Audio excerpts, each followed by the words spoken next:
পিতামাতাকে কখনো উফ শব্দ পর্যন্ত বলো না, তাদের সাথে গলা উঁচু করে ধমক দিয়ে চক্ষু রাঙিয়ে চক্ষু মোটা করে কথা বলো না। আল্লাহ বলছেন ওয়ালা তানহারহুমা, পিতামাতাকে ধমক দিও না, গলার আওয়াজটাকে কর্কশ বানিয়ে ফেলো না, মোটা করে ফেলো না, চক্ষু রাঙিয়ে পিতামাতার সাথে কথা বলো না। আমি বললাম আল্লাহ তাহলে কি করে আমি আমার মা বাবার সাথে কথা বলবো, আমাকে শিখিয়ে দেন। আল্লাহ বললেন ওয়াকুল লাহুমা কাওলান কারীমা, সবচেয়ে উত্তম ভাষায় সর্বোত্তম ভাবে ভদ্র আর বিনয়ের সাথে তোমার পিতামাতার সাথে তুমি কথা বলো। আহারে আমার মা বাবা আমাকে কোনো একটা বিষয় বললে আজকে আমার গলার আওয়াজ বড় হয়, তুমি কি বুঝো? তারপরে দেখা যায় মা বাপকে ধমক মারে, তুমি বেশি বুঝবা না। তারপরে দেখা যায় পিতা মাতার সাথে গলার আওয়াজ উঁচু করে কথা বলে নাফরমান বেয়াদব সন্তান কোথার থেকে কিভাবে আসলো সব আজ সে ভুলে গেল। এই মাকে এই বাবাকে কি করে সে তো আঘাত করে এই পিতা মাতা সন্তানের জন্য সীমাহীন এবং অবর্ণনীয় কষ্ট সহ্য করেছে। আজ আপনি আপনার মাকে যা মন চায় তাই বলেন। গতকাল বিয়ে করেছেন, গত মাসে বা গত বছরে বিয়ে করেছেন, সুন্দরী ললনার কথা শুনে মা বাবার সাথে আপনি বেইনসাফি আচরণ করেন, অথচ এই মায়ের কথা আপনি ভুলে গিয়েছেন। আর এই মা কত কষ্ট করেছেন। আল্লাহ বলছেন হামালাতুহু উম্মুহু ওয়াহানান আলা ওয়াহানিন ওয়া ফিসালুহু ফি আমাইন। কষ্টের পর কষ্ট সহ্য করে তোমার মা তোমাকে গর্ভধারণ করেছেন। শীতকাল এসে যাচ্ছে, রাতের বেলা মানুষেরা কত আরাম করে ঘুমায়, আমাদের মা আমাদেরকে পেটে নিয়ে একটা রাত আরাম করে ঘুমাতে পারেন নাই। বিবাহ করার পরে যে সকল ডাকাত তার মাকে তার বাবাকে ধমক দেয়, আমি বলবো তুমি যে রাতের বেলা তোমার বউয়ের সাথে এক বেডে ঘুমাও, একটু বউয়ের দিকে তাকায়ও। বউ যখন প্রেগনেন্ট হয় 2 মাস 3 মাস 1.5 মাস যাওয়ার পরে দেখা যায় রাতের বেলা আপনাকে বউ বলে প্রিয়তম স্বামী আমার তো ঘুম লাগে না, আপনি ঘুমায় যাচ্ছেন। আপনি বলেন বিবি তুমি কেন ঘুমাও না? সে তখন বলে আপনার সন্তান পেটের ভেতরে নড়াচড়া করে আমার কষ্ট হয়। 3 মাস 4 মাস যখন হয়ে যায় বিবি ঘুমাতে পারে না, স্বামীকে বলে প্রিয়তম স্বামী ঘুমাতে পারি না। পেটে হাত দিয়ে দেখেন আপনার বাচ্চাটা কেমন করে নড়াচড়া করে। সে যখন নড়াচড়া করে তখন আমার এত কষ্ট হয় যেন আমার কলিজাটা ছিঁড়ে যাওয়ার উপক্রম হয়ে যায়। নিজের বউয়ের সাথে একই বিছানায় ঘুমায় নাফরমানের নাফরমান।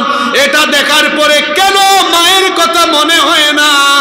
আমার মা মতো এইভাবে করে আমাকে নিয়ে নিয়ে রাতে না ঘুমিয়ে কলিজা ছেঁড়া কষ্ট সহ্য করে করে আমার জন্য কষ্ট করেছে। কি কষ্ট, কি যন্ত্রণা। আমার মা একদিনও রাতের বেলা তিনি ঘুমাইতে পারেন নাই। এভাবে তার রাত গেল। রাতের বেলা সবাই খুব আরাম করে ঘুমায়, আমার মা ঘুমায় নাই। দিনের বেলা সব মানুষ ক্ষুধা লাগলে পরে খুব সুন্দর করে নাস্তা করে দুপুর বেলা পেট ভরে ভাত খায়। আহারে বিয়ে করছেন, বউকে কি দেখেন না দুপুর বেলা বমি করে, সন্ধ্যা বেলাও বমি করে। আপনার মা ওইভাবে আপনাকে পেটে নিয়ে ক্ষুধা লাগলে পরে এক বেলাও খেতে পারতো না। এইভাবে বমি করে করে নিজের বেডরুমে গিয়ে গিয়ে কান্না করে বালিশ ভিজিয়ে দিয়েছে। এই রকম করে যে মা একদিন 2 দিন নয় 10 মাস 10 দিন আপনাকে কষ্ট করে গর্ভধারণ করে করে যখন তার ডেলিভারির সময় আসলো, এই মায়ের এত ত্যাগ, এই মায়ের এত কষ্ট। সেই মা বলে আল্লাহ এত কষ্ট করে সন্তানকে আমি পেটে রাখলাম, এখন ডেলিভারির সময় তো আশেপাশে অনেক মহিলা দেখছি মারা যায়, আমি মারা যাই আমার অসুবিধা নাই, কিন্তু 10 মাসের কলিজা ছেঁড়া দন আমার সন্তানটাকে দুনিয়াতে আনো, সে যেন দুনিয়াটা দেখে। আর যখন তার ডেলিভারির রুমে প্রসব বেদনা আরম্ভ হয়ে যায়, আমি তো পুরুষ মানুষ, আমরা পুরুষ মানুষ বুঝি না। বিয়ে যারা করেছেন একটু ওটি রুমে, অথবা ওইটাকে সম্ভবত লেবার রুম বলে যেই রুমের মধ্যে ডেলিভারি হয় বা বাড়িতে যদি সন্তান হয়, একটু কান পাতবেন। যখন মা প্রসব বেদনা আরম্ভ হয়ে যায়, এক একটা চিৎকার মারে, চিৎকারের জোটে মনে হয় আওয়াজ আল্লাহর আরশে আজিমে গিয়ে কম্পন সৃষ্টি হয়ে যায়। বিজ্ঞান বলছে, চিকিৎসা বিজ্ঞান বলছে, একজন মানুষ সর্বোচ্চ 20 থেকে 25 ইউনিট পর্যন্ত ব্যথা সহ্য করার ক্ষমতা রাখে। কিন্তু একজন মা যখন সন্তানকে ডেলিভারি করেন, 20 আর 25 নয়, 50 থেকে 55 ইউনিটের মারাত্মক বেদনা সহ্য করেন। এজন্য আল্লাহর কোরআনে কারিমের শব্দ চয়নের নমুনা দেখেন, হামালাতুহু উম্মুহু ওয়াহানান আলা ওয়াহানিন ওয়া ফিসালুহু ফি আমাইন। কি শব্দ চয়ন করলেন আল্লাহ! আপনারা তো আরবি ভাষা বুঝেন না, কি শব্দ চয়ন এখানে করেছেন আল্লাহ! ওয়াহানান আলা ওয়াহানিন, কষ্টের উপর কষ্ট। শুধু কষ্ট নয়, আল্লাহ নিজেই বলেছেন তোমার মায়ের কষ্টের উপর কষ্ট হয়েছে। আহারে, আমার মা আমাকে জন্ম দিলেন, পেশাব পায়খানার গন্ধ সবার নাকে লাগে, আমার মায়ের নাকে লাগে না। আমার সেই মা খাবার খেতে বসেছেন, আমি পেশাব করেছি, পায়খানা করেছি, আমার মা আমারে কোল থেকে ফেলে দেয় নাই। আজকে আপনার মা, আমি কত সমাজে দেখেছি মা বাপ বুড়া হয়ে গেছে, মা বাপ হয়তো তার শারীরিক দুর্বলতার কারণে বেডের মধ্যে হয়তো পেশাব পায়খানা করে ফেলছে, গালি দেয় বুড়ার ঘরের বুড়া, বুড়ির ঘরের বুড়ি, আমার ঘর নষ্ট করে ফেলেছে, নাফরমান সন্তান। তোমার মা তোমাকে ছোটবেলা খাবার খেতে নিয়ে বসেছে, তুমি পায়খানা করেছো, পেশাব করেছো, তোমার মা তোমাকে কুল থেকে একবারও নামায় নাই। সেই মা, এই যে এখন আপনি দিনের বেলা রাতের বেলা এত সফর করেন, ঘোরাঘুরি করেন, আপনি বলেন তো দেখি, আপনার ফোনে আপনার ঘরের মধ্যে সবচেয়ে মায়ার কল, মহব্বতের কলটা সবার আগে কে দেয়? এই যে আমি আমাদের কথা বলি, রাত 2টা 3টা পর্যন্ত আমরা মাঝে মাঝে সারা রাত আমাদের রাস্তাঘাটে চলে যায়, এতিমের মতো যায়, সামনে কুয়াশা পিছনে কুয়াশা। আপনারা বাড়ি গিয়া ঘুমান, কিন্তু সারাটা রাত আমাদের এতিমের মতো কাটে। সেই রাতে আপনারা শ্রোতারাও ঘুমান, আয়োজকরাও ঘুমান, কোনো খবরও আপনারা আমাদের নেন না, আমার বাড়ির কেউ আমার খবর নেয় না। কিন্তু কিছুক্ষণ পর পর কিন্তু একটা জায়গা থেকে ঠিকই কল আসে, বাবারে সবাই ঘুমায় আছে, কিন্তু তুই যে কুয়াশা ঘেরা রাতে এখনো বাহিরে, তোর টেনশনে আমার এখনো ঘুম আসে না। এইটা হলো আপনার মা। আমি এটাই আপনাকে বুঝাতে চাচ্ছি। সেই মাকে আপনি কেমনে আঘাত করেন, কি করে আপনি সেই মাকে কষ্ট দেন। রাত 2টা বাজুক 3টা বাজুক, বাড়িতে যাবেন, গিয়ে দেখবেন আপনার বাড়ির সবাই ঘুমে, কিন্তু একজন মানুষ তখনও ঘুমায় না, বাড়ির দরজায় তখনও আপনার জন্য পাহারাদারের মতো দাঁড়ায় থাকে। থাকে কিনা বলেন? সে আপনার মা। এই গেল মায়ের প্রসঙ্গ। আর তো বাপ, এটা বাবা না, আমি বলি একটা বটবৃক্ষ। বৃক্ষ যেমন তার পথিককে ছায়া দেয়, তেমনি বাবা সন্তানকে মায়া আর ভালোবাসার ছায়া দিয়ে আগলে রাখে। যার বাপ আছে এটা সে বুঝবে না, বাপ মরলে পরে বোঝা যায়। বাবা থাকলে পরে কি হতো? বাবা হলেন মাথার উপরে ছায়া। যার বাবা নাই তার মাথার উপরে কোনো ছায়া নাই। বাপ থাকলে ঘরে খাবারের টেনশন করা লাগে না, ইনকামের টেনশন করা লাগে না, সকালে কি খাবো, দুপুরে কি খাবো, রাতে কি খাবো, এই টেনশন তখন বাবা করে। জিজ্ঞেস করে দেখেন যাদের বাবা নাই, এদের কলিজাটা বাবার কথা মনে পড়লেই ফেটে যায়। সেই বাবা কত কষ্ট করেছে আপনি জানেন না। এটা বুঝতে হলে আপনার সন্তান হওয়ার পরে আপনি দেখবেন। সন্তান হলে বোঝা যায়, বাপ হওয়ার পরে বোঝা যায় আমার বাপ আমার জন্য কত কষ্ট করেছে। আপনার সন্তানের জন্য আপনার মায়া কম না বেশি? একটু অসুস্থ হলে আপনি হাসপাতালে দৌড়ান, আপনার কি মনে পড়ে না আপনার বাপ অত ঠিক একই কাজ করেছে, আপনারও একটু অসুস্থতা হলে পরে আপনাকে নিয়ে দৌড়াদৌড়ি করেছে। সেই মা আর বাপের সাথে আল্লাহ আচরণ শিখাচ্ছেন কেমন হবে। আল্লাহ বলছেন, খবরদার তুমি তোমার মা বাবার সাথে কণ্ঠ উঁচা করে কথা বলো না। চক্ষু রাঙিয়ে কথা বলো না, ধমক দিও না, বিরক্ত হয়ে উফ পর্যন্ত বলো না। আল্লাহ শিখিয়ে দিলেন ওয়াকুল লাহুমা কওলান কারীমা, সম্মানের ভাষায় মা বাবার সাথে কথা বলতে হবে। এটা যিনি শিখিয়েছেন, জোরে বলেন তো তিনি কে? জোরে বলেন তিনি কে? সব জায়গায় মা বাবার হুকুম মানতে হবে, কেবল এক জায়গায় মা বাবার হুকুম মানা যায় না, কয় জায়গায় মা বাবার কথা মানা যায় না। আমরা বললাম আল্লাহ কোন জায়গায় আমি আমার পিতা মাতার কথা মানব না, হুকুম মানব না? আল্লাহ শিখিয়ে দিলেন ওয়া ইন জাহাদাকা আলা আন তুশরিকা বিমা লাইসা লাকা বিহি ইলমুন ফালা তুতি'হুমা।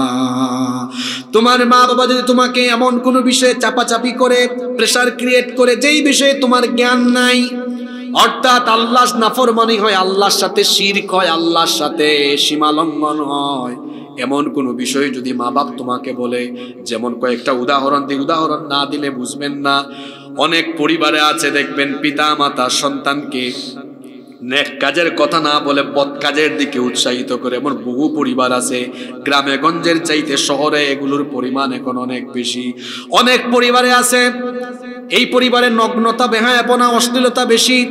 কথায় আছে সৎ সঙ্গে স্বর্গবাস, অসৎ সঙ্গে সর্বনাশ।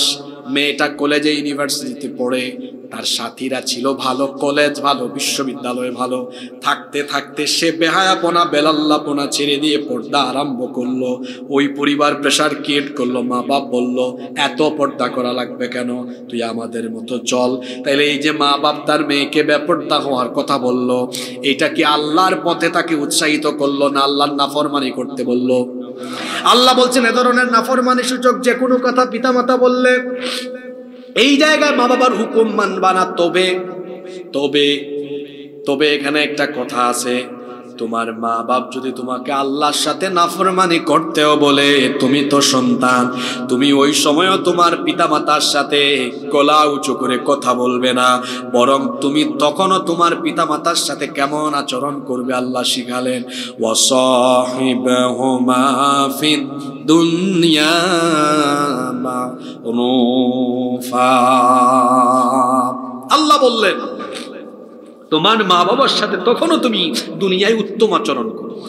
কাফির যদি তোমার বাপ যদি কাফির হয়, মা যদি কাফেরা হয়, পিতামাতা যদি জালেম বা জালেমা হয়, বেইনসাফ যদি হয়, আল্লাহ বললেন খবরদার, তারপরেও তোমার বাপ, তারপরেও তোমার মা। আর এই কথাগুলো আমার যুবক ভাইরা বুঝে না। 2 বছর আগে বিয়ে করেছে, কই হুজুর আমার মা বাবা আমার বউয়ের সাথে বেইনসাফি আচরণ করে। বেইনসাফি করুক আর জুলুম করুক, আল্লাহ বলছেন ওয়াসাহিবহুমা ফিদ দুনিয়া মারুফা। তুমি তোমার পিতামাতার সাথে এই জায়গায় উত্তম আচরণ করো। পিতামাতা কাফির হলেও তারপরেও তার সাথে বেয়াদবি করা যাবে না। রব্বুল আলামিন কোরআনে কারীমের 4 নম্বর সূরা সূরাতুন নিসা এর 31 নম্বর আয়াতের জন্য বলছেন ইন তাজতানিবু কাবাইরা মা তুনহাউনা আনহু নুকাফির আনকুম সাইয়্যাতিকুম ওয়া নুদখিলকুম মুদখালান কারীমা। আল্লাহ তাআলা বলছেন যে সকল কবিরা গুনাহ থেকে তোমাদেরকে নিষেধ করা হয়েছে, সে সকল কবিরা গুনাহ থেকে যদি তোমরা নিজেদেরকে বাঁচিয়ে রাখতে পারো, তাহলে তোমাদের দ্বারা যদি কোনো সগীরা গুনাহ হয়েও যায়, আল্লাহ তাআলা নেক আমলের মাধ্যমে তোমাদের সেই গুনাহগুলো মাফ করে দিবেন। তার পাশাপাশি ওয়ানুদখিলকুম মুদখালান কারীমা, আল্লাহ তোমাদেরকে সম্মানজনক স্থান অর্থাৎ তার বানানো অফুরন্ত নিয়ামতের জায়গা জান্নাতের মেহমান আল্লাহ তোমাদেরকে বানিয়ে দিবে। শর্ত কি? কন্ডিশন কি? কন্ডিশন হলো কবিরা গুনাহ থেকে নিজেকে বাঁচিয়ে রাখতে পারলে। সগীরা গুনাহ হইলো এটা নেক আমলের মাধ্যমে সগীরা গুনাহ কি হয়? আচ্ছা, নেক আমলের মাধ্যমে যে সগীরা গুনাহ মাফ হয়, এর কয়েকটা উদাহরণ হাদিস শরীফ থেকে আপনাদেরকে দিই। কোন ব্যক্তি যখন ওযু করে আল্লাহর হাবিব বলেছেন, সে যখন অজুর পানি দিয়ে তার অজুর অঙ্গ প্রত্যঙ্গগুলো ধৌত করে, অজুর পানি যখন অজুর অঙ্গ প্রত্যঙ্গ গড়িয়ে গড়িয়ে পড়তে থাকে, তখন তার সগীরা গুনাহ অজুর পানির সঙ্গে ঝরতে থাকে। বান্দা যখন কুলি করে, কুলি যখন ফেলে দেয়, তখন তার মুখের সগীরা গুনাহ মাফ হয়ে যায়। মুখমণ্ডল যখন ধৌত করে, তার চোখের সগীরা গুনাহ, তার মুখমণ্ডলের সগীরা গুনাহ মাফ হয়ে যায়।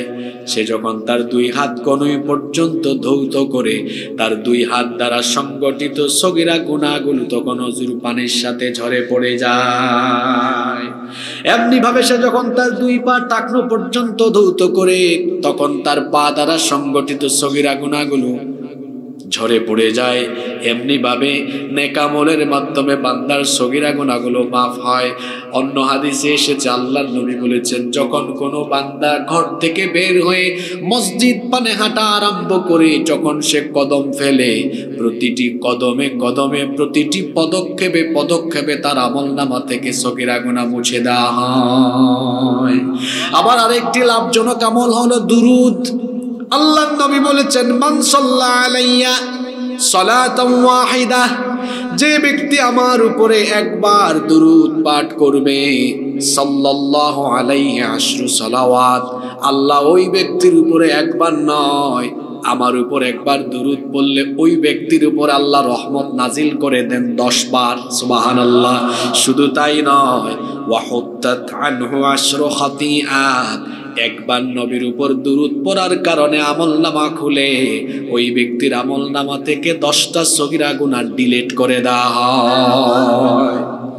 এমনি ভাবে কেউ যদি নেক আমল করতে থাকে, সগীরা গুনাহ মাফ হতে থাকবে, হতে থাকবে, হতে থাকবে। সুবহানাল্লাহ। বুখারীর হাদিস, আল্লাহর নবী বলেছেন, আস-সালাওয়াতুল খামসু ওয়াল জুমআতু ইলাল জুমআতি কাফফারাতুল লিমা বাইনাহুন্না মা লাম তুখশিল কাবাইর। আল্লাহর নবী বলেছেন, যদি কোনো ব্যক্তি কবিরা গুনাহ থেকে সে নিজেকে বাঁচিয়ে রাখতে পারে, আর এই ব্যক্তি যদি প্রতিদিন 5 ওয়াক্ত নামাজ যথাযথ আদায় করে, সকল নেক আমলের মধ্যে সর্বোত্তম নেক আমল হলো 5 ওয়াক্তের নামাজ। কেউ যদি প্রত্যেক 5 ওয়াক্ত নামাজ যথাযথ আদায় করে, এক জুমা থেকে নিয়ে পরবর্তী জুমা পর্যন্ত পুরো সপ্তাহের 5 ওয়াক্ত নামাজ যদি কোনো বান্দা হেফাজত করতে পারে, আদায় করতে পারে, তাহলে তার দ্বারা সংগঠিত সকল সগীরা গুনাহ আল্লাহ এই নেক আমলের মাধ্যমে পূরণ করে দিবেন, মাফ করে দিবেন। কি বুঝলেন দেখি বলেন তো? সগীরা গুনাহ মাফ হয় কি থেকে বেঁচে থাকলে? কবিরা গুনাহ থেকে। আপনারা কথা বলেন, কি থেকে বেঁচে থাকলে? কবিরা গুনাহ থেকে। আপনি ভাবতে পারেন, হুজুর এত বিষয় তুই আজকে এটা শুরু করছেন কেন? একটু পরে বুঝবেন কেন শুরু করছি এটা। তাহলে বলেন, সগীরা গুনাহ মাফ হয়, শর্ত আছে। কি থেকে বাঁচতে হবে? ওই দিক থেকে আওয়াজ হয় না। কি গুনাহ? আপনারা কি ভাবছেন আমি ভূমিকা দিব? এই 10 মিনিট আহমাদহু কইয়া তারপরে আরো কিছু সময় এই মানুষের প্রথম দিকে মনোযোগ থাকে বেশি। মূল কথার জন্য আমি শুরুতেই বলে ফেলি। মনোযোগ আছে তো আপনাদের? সময় নষ্ট করা যাবে না। তাহলে সগীরা গুনাহ মাফ হবে, শর্ত হলো কি থেকে বেঁচে থাকতে হবে? প্রশ্ন হলো এবার, তাহলে কবিরা গুনাহের সংখ্যা কত? এ ব্যাপারে ইখতিলাফ আছে। কবিরা গুনাহের সংখ্যা নিয়ে ইখতিলাফ আছে। তবে আমরা আজকে এমন কয়েকটি কবিরা গুনাহ নিয়ে কথা বলবো, যে কবিরা গুনাহতে আমাদের রাষ্ট্র, দেখেন রাষ্ট্র, সমাজ, পরিবার, ব্যক্তি অহরহ হর হামেশা এই কবিরা গুনাহ করে যাচ্ছে। আর একটু আগে বলছিলাম, কবিরা গুনাহ করলে কিন্তু জাহান্নাম থেকে নিজেকে বাঁচানো অত্যন্ত। যে কবিরা গুনাহে লিপ্ত তার কোনো নেক আমল কবুল হয় না। ফর এক্সাম্পল, একজন ব্যক্তি অন্যায়ভাবে মানুষ খুন করে, এটা সগীরা গুনাহ না কবিরা গুনাহ? ও বাপ রে বাপ, 70 রাকাত তাহাজ্জুদও পড়ে, আবার সকালবেলা ঘুম থেকে উঠে কি খুঁজে? কথা বলছেন না কেন? আবার দিনের বেলা মানুষ খুন করে, গণহত্যা চালায়, মানুষ হত্যা করা সগীরা গুনাহ না কবিরা গুনাহ? তো যে ব্যক্তি কবিরা গুনাহ করে আবার সকালবেলা ঘুম থেকে উঠে যায় নামাজও খুঁজে, রাতের বেলা 70 আর 700 রাকাত পড়ুক না কেন, কবিরা গুনাহে যে ব্যক্তি লিপ্ত তার কোনো আমল আল্লাহ অ্যাকসেপ্ট করেন না। কথা কি বোঝা যায়? এই জাতের বহুত হাদিস আবু আছে না? হাদিস সাহেব কিন্তু 14 গ্রামে আবার মানুষের বাড়িঘর দখল করে রাখছে, সিন্ডিকেট, চাঁদাবাজি, লুটতরাজ, তারপরে মিথ্যা মামলা, সব ধরনের কবিরা গুনার সাথে কানেকশন আছে। আর হজের সময় গিয়ে বলে লাব্বাইক আল্লাহুম্মা লাব্বাইক লাব্বাইক লা শারীকা লাক লাব্বাইক ইন্নাল হামদা ওয়ান নি'মাতা লাকা ওয়াল মুলক লা শারীকা লাক। লাব্বাইক পড়ছে, আল্লাহ আমি হাজির। আল্লাহ বলেন তোর মতো হারামখোর, তোর মতো কবিরা গুনাহে লিপ্ত থাকা ব্যক্তির অ্যাটেন্ডেন্স আমি আল্লাহ কবুল করলাম না। তাহলে যে গুনাহে লিপ্ত থাকলে মানুষের আমল আল্লাহ কবুল করেন না, ওই গুনার নাম কি? জোরে বলেন। আমাদের সমাজ থেকে নিয়ে রাষ্ট্র পর্যন্ত বিভিন্ন ক্যাটাগরিতে আজ এই কবিরা গুনাহগুলো হচ্ছে হর হামেশা, আপনি টেরও পাচ্ছেন না। একটু পরে দেখবেন কতজনের সাথে কমন পড়ে এখানে। আসেন তো আমরা কিছু কয়েক কবিরা গুনাহ নিয়ে কথা বলি। কবিরা গুনার মধ্যে সবচেয়ে বড় কবিরা গুনাহ হলো আল্লাহর সাথে শিরক করা। আকবারুল কাবাইরি আশ-শিরকু বিল্লাহ। আপনারা বলবেন হুজুর 1 নাম্বার এটা আনকমন, এটা বাদ দিয়ে দেন, তাই না? আমরা তো আল্লাহর সাথে শিরক করি না। একটু পরে বুঝবেন আপনাদের দেশের রাষ্ট্রের সর্বোচ্চ জায়গা থেকে নিয়ে সর্বনিম্ন পর্যন্ত কিভাবে শিরক হচ্ছে। মা মানা শিরক, হোয়াটস দ্য মিনিং অফ শিরক? শিরক শব্দের অর্থ কি?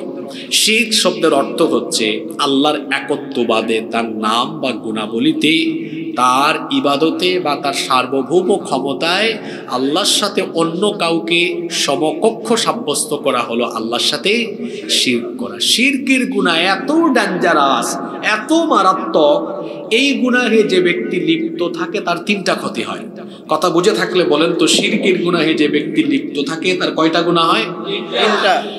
শিরকের গুনাহ এমন মারাত্মক গুনাহ,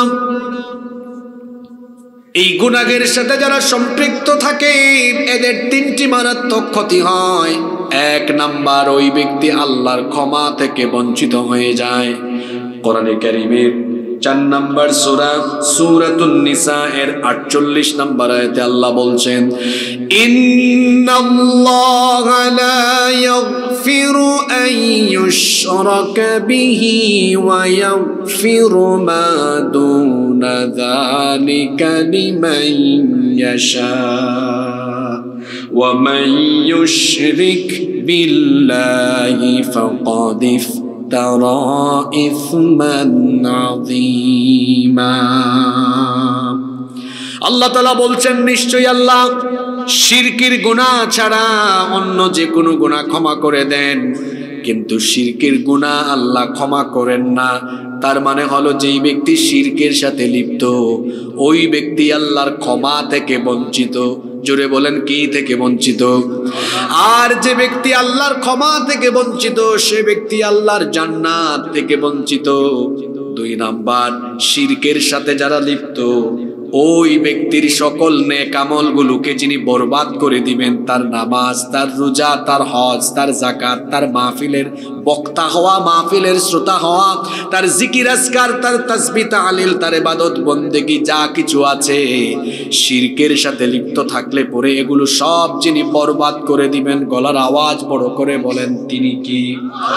কোরআনে কারীমের 39 নম্বর সূরা সূরাতুজ জুমারের 65 নম্বর আয়াতে রব্বুল আলামিন বলছেন, ওয়ালাকাদ উহিয়া ইলাইকা ওয়া ইলাল্লাযীনা মিন ক্বাবলিকা লাইন আশরাকতা লায়াহবাতান্না আমালুকা ওয়া লাতাকুনান্না মিনাল খাসিরিন।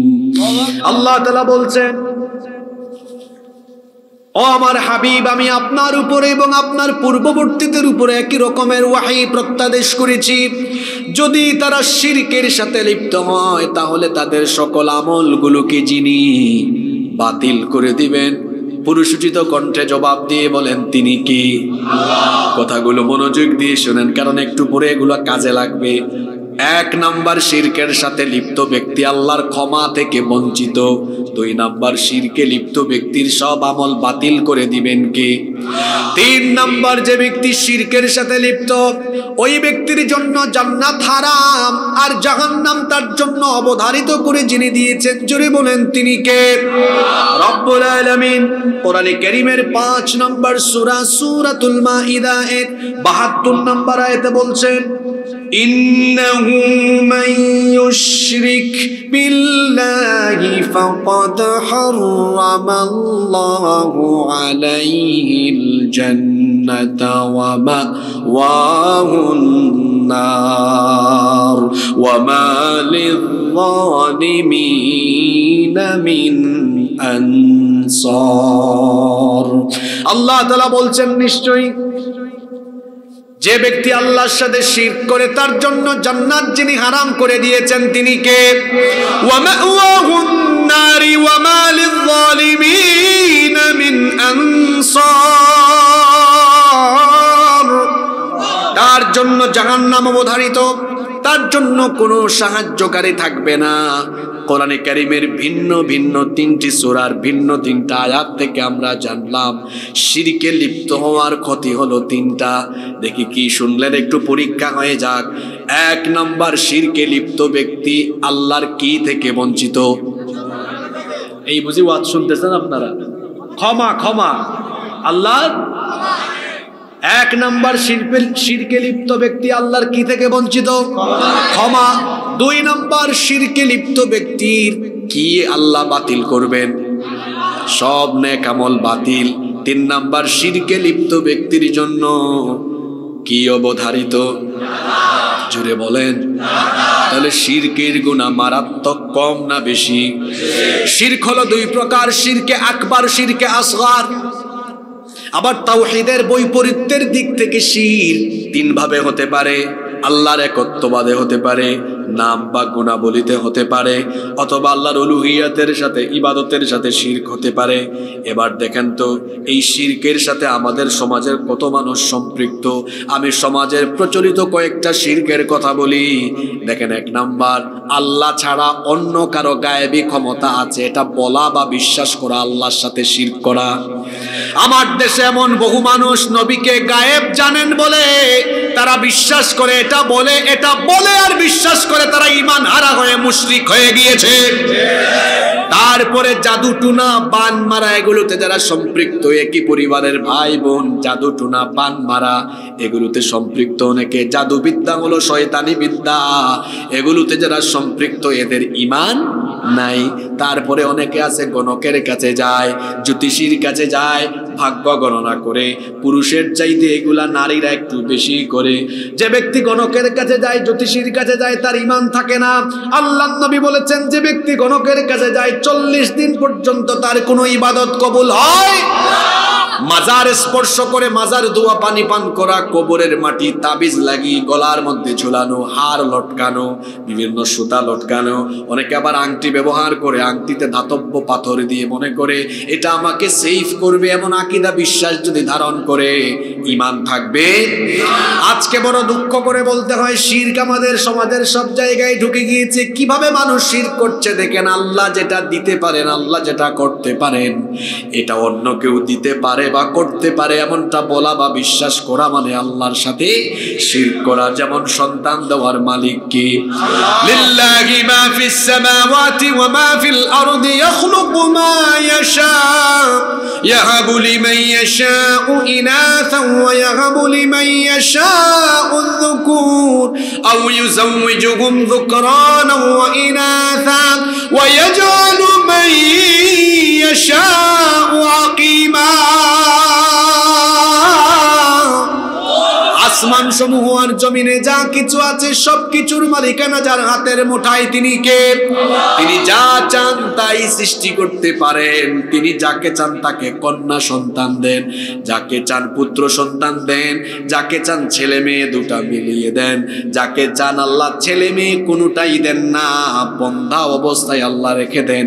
তাহলে সন্তান দেওয়া আর না দেওয়ার মালিক কি?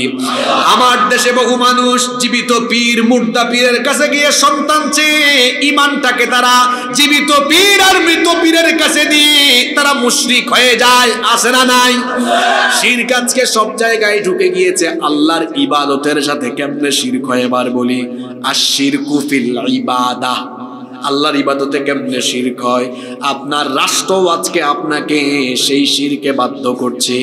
আল্লাহ যেটা জায়েজ করেছেন আপনি যদি সেটা না জায়েজ করেন, আবার আল্লাহ যেটা হারাম করেছেন আপনি যদি সেটা হালাল করেন, এটা হবে আল্লাহর সাথে শিরক করা। কথাগুলো কি বুঝতেছেন? খুব জটিল কথা আরম্ভ হয়েছে। আল্লাহ যেটা হালাল করেছেন ওইটা আপনি হারাম করলেন, আর আল্লাহ যেটা হারাম করেছেন ওইটা আপনি হালাল করলেন। এটা ইবাদতে আল্লাহর সাথে। আসলে তো কয়েকটা উদাহরণ দিই। কাশীনগরে 17 বছরের মুন্না 15 বছরের মুন্নিকে বিয়ে করছে। এটা আপনাদের দেশের আইনে কি? শরীফ ভাই কোথায়? লয়ার আছে। আপনাদের দেশের আইনে অপরাধ। এটা বাল্য বিবাহ। কি বিবাহ? আল্লাহর আইনে এটা বালেগ বিবাহ। ঠিক আছে, আল্লাহর আইনে জায়েজ, আল্লাহর আইনে অপরাধ না। আপনাদের দেশের আইনে কথা বলছেন না কেন আপনারা? মুখস্থ ওয়াজ না বাস্তব ওয়াজ চলতেছে এগুলা? আচ্ছা, উল্টায় দেন তো, উল্টান। 17 বছরের মুন্না 15 বছরের মুন্নিকে নিয়ে আমতলা, লাউতলা, ঝাউতলা, বটগাছ তলায় বাদাম খায়, বুট খায়, হাত ধরাধরি করে, মাখামাখি ঢলাঢলি করে। আল্লাহর আইনে অপরাধ, আল্লাহর আইনে। আপনাদের দেশের আইনে ব্যাপারই না। ঠিক আছে কিনা? আল্লাহ যেটা হালাল করলেন আপনি রাষ্ট্রীয়ভাবে হারাম করলেন, আল্লাহ যেটা হারাম করলেন আপনি রাষ্ট্রীয়ভাবে হালাল করলেন, আল্লাহ যেটা হালাল করলেন রাষ্ট্রীয়ভাবে আপনি হারাম করলেন। এটা হলো রাষ্ট্রীয়ভাবে আল্লাহর ইবাদতে শিরক করা। এই শিরক চলে না? চলে না? আরো আছে গো। মদ আল্লাহর আইনে শুধু কি হারাম? আল্লাহ বলেছেন ইন্নামাল খামরু ওয়াল মাইসিরু ওয়াল আনসাবু ওয়াল আজলামু, এগুলো হলো রিজসুম মিন আমালিশ শাইতান, এগুলো শয়তানি কাজ। এটা আল্লাহ হারাম করেছেন। আপনার দেশ কি করেছে? না না, এটা খুব সীমিত পরিবেশ, সীমিত পরিসরে। এটার নামও আছে সুন্দর, মাদক নিয়ন্ত্রণ। নামটা দেখছেন কি শয়তানি নাম, মানে নিয়ন্ত্রিত মাত্রায় সেবন করেন। আমি গত সপ্তাহে গুলশানে দুপুরবেলা আমরা লাঞ্চ করতে ঢুকেছি। ভিআইপি এলাকা তো, দেখি একটা রেস্টুরেন্ট, বাইরে লেখা আছে এখানে মাদক নিয়ন্ত্রণ অধিদপ্তরের অনুমোদিত প্রতিষ্ঠান থাকা, এখানে বারে ঢুকে আপনি সেবন করতে পারবেন। তাহলে মাদক নিয়ন্ত্রণ অধিদপ্তর কোথাও কোথাও লাইসেন্স দিচ্ছে, পারমিশন দিচ্ছে, আপনার দেশের আইন পারমিশন দিচ্ছে, আর আল্লাহ এটা কি করেছেন? আল্লাহ করলেন হারাম, আপনি করলেন হালাল। এটা হলো রাষ্ট্রীয়ভাবে আল্লাহর সাথে শিরক করা। আরো আছে গো সেকুলারিজম, ধর্ম নিরপেক্ষ মতবাদ। এটা শয়তানি মতবাদ। শয়তানের কোনো ধর্ম নাই, শয়তানের কোনো কি নাই। হিন্দু, বৌদ্ধ, খ্রিস্টান, মুসলিম, ইহুদি সবাইকে এক লাইনে দাঁড় করান, তাকে জিজ্ঞেস করেন তুমি কি তোমার ধর্মের পক্ষে? আপনাদের কি মনে হয় ওরা পক্ষে থাকবে না বিপক্ষে থাকবে? মুসলমান নামাজে যায়, হিন্দু পূজায় যায়, বৌদ্ধ পেগুডায় যায়, খ্রিস্টান গির্জায় যায়, ইহুদিদের এটার নাম কি? চার্চ নাকি? যাই হোক, যেটা হয়েছে হোক, মাথায় আসতেছে না এখন। সব জিনিস তো মাথায় সব সময়, সে তার জিনিসে যায়। তাহলে সবাই পক্ষে না বিপক্ষে? জোরে বলেন, পক্ষে না বিপক্ষে? কোনোটাতেই যায় না। মসজিদেও যায় না, মন্দিরেও যায় না, গির্জায় যায় না, পেগুডায় যায় না, কোথাও যায় না একজন। তার নাম কি? জোরে বলেন, তার নাম কি? শয়তানের কোনো কি নাই ধর্ম। তাহলে ধর্ম নিরপেক্ষ মতবাদ এটা শয়তানি মতবাদ। আজকে সেই ধর্ম নিরপেক্ষ মতবাদ 90% মুসলমানদের সংবিধানের মধ্যে সেটা সংযোজন করা। ইউনূস সাহেব সংবিধান সংস্করণের কাজ নাকি করবেন শুনেছি। যদি এটা করেন তাহলে আমাদের কথা হলো 90% মুসলমানের দেশে তাদের ঈমান আকীদা বিধ্বংসী এই ধর্মনিরপেক্ষ মতবাদ সংবিধানের যে অনুচ্ছেদে আছে সেখান থেকে এটা বাতিল করে বঙ্গোপসাগরে নিক্ষেপ করতে হবে।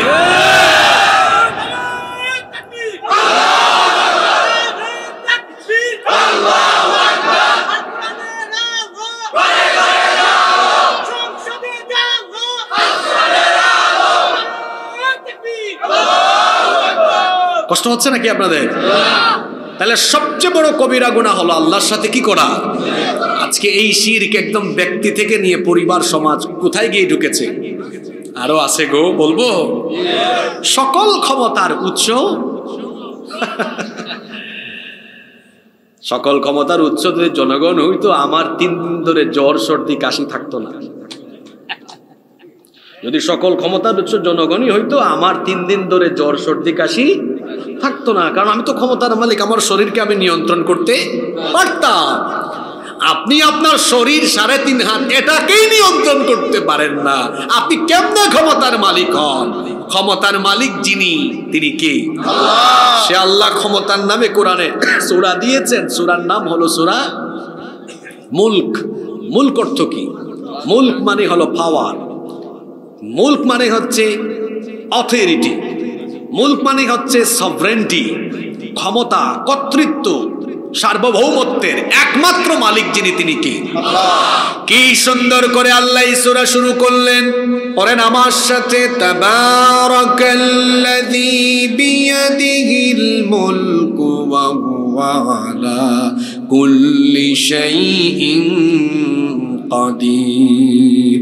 বরকতময় সুমহান সেই সত্তা যার হাতে সকল ক্ষমতা, সকল ক্ষমতার মালিক যিনি। গলার আওয়াজ বড় করে বলেন তিনি কে? কষ্ট হচ্ছে আপনাদের? খুব সুন্দর সুন্দর পয়েন্ট আছে। আপনারা কি এই 30-35 মিনিট আমাকে খুব মনোযোগের সাথে সময় দিতে পারবেন? সামনে অনেক কিছু আছে ভাই। নাম্বার 2 নম্বর মারাত্মক কবিরা গুনাহ হলো পিতামাতার অবাধ্য হওয়া। পিতামাতার কি হওয়া? আহা, অনেক তরুণ ছাত্র যুবক তাদের কেরিয়ার সামনে পড়ে আছে, উজ্জ্বল ভবিষ্যৎ নষ্ট করে ফেলছে শয়তানের খপ্পরে পড়ে পিতামাতার সাথে বেয়াদবি করার কারণে। খবরদার আমার তরুণ যুবক ছাত্র ভাইয়েরা, পিতামাতা নিজের ফাদার মাদার হলো সবচাইতে সেনসিটিভ জায়গা। এখানে যদি কোনো প্রকার অসতর্কতাবশত কোনো ধরনের গাফলতি হয়ে যায়, কেরিয়ার নষ্ট হয়ে যাবে, দুনিয়া আখিরাত শেষ হয়ে যাবে। কারণ আমার আল্লাহর ফরমান কি আপনি শুনেন, কোরআনে কারীমের 17 নম্বর সূরা, সূরা বনি ইসরাঈলের 23 নম্বর আয়াতে আল্লাহ তাআলা আপনাকে কি ফরমান শোনালেন?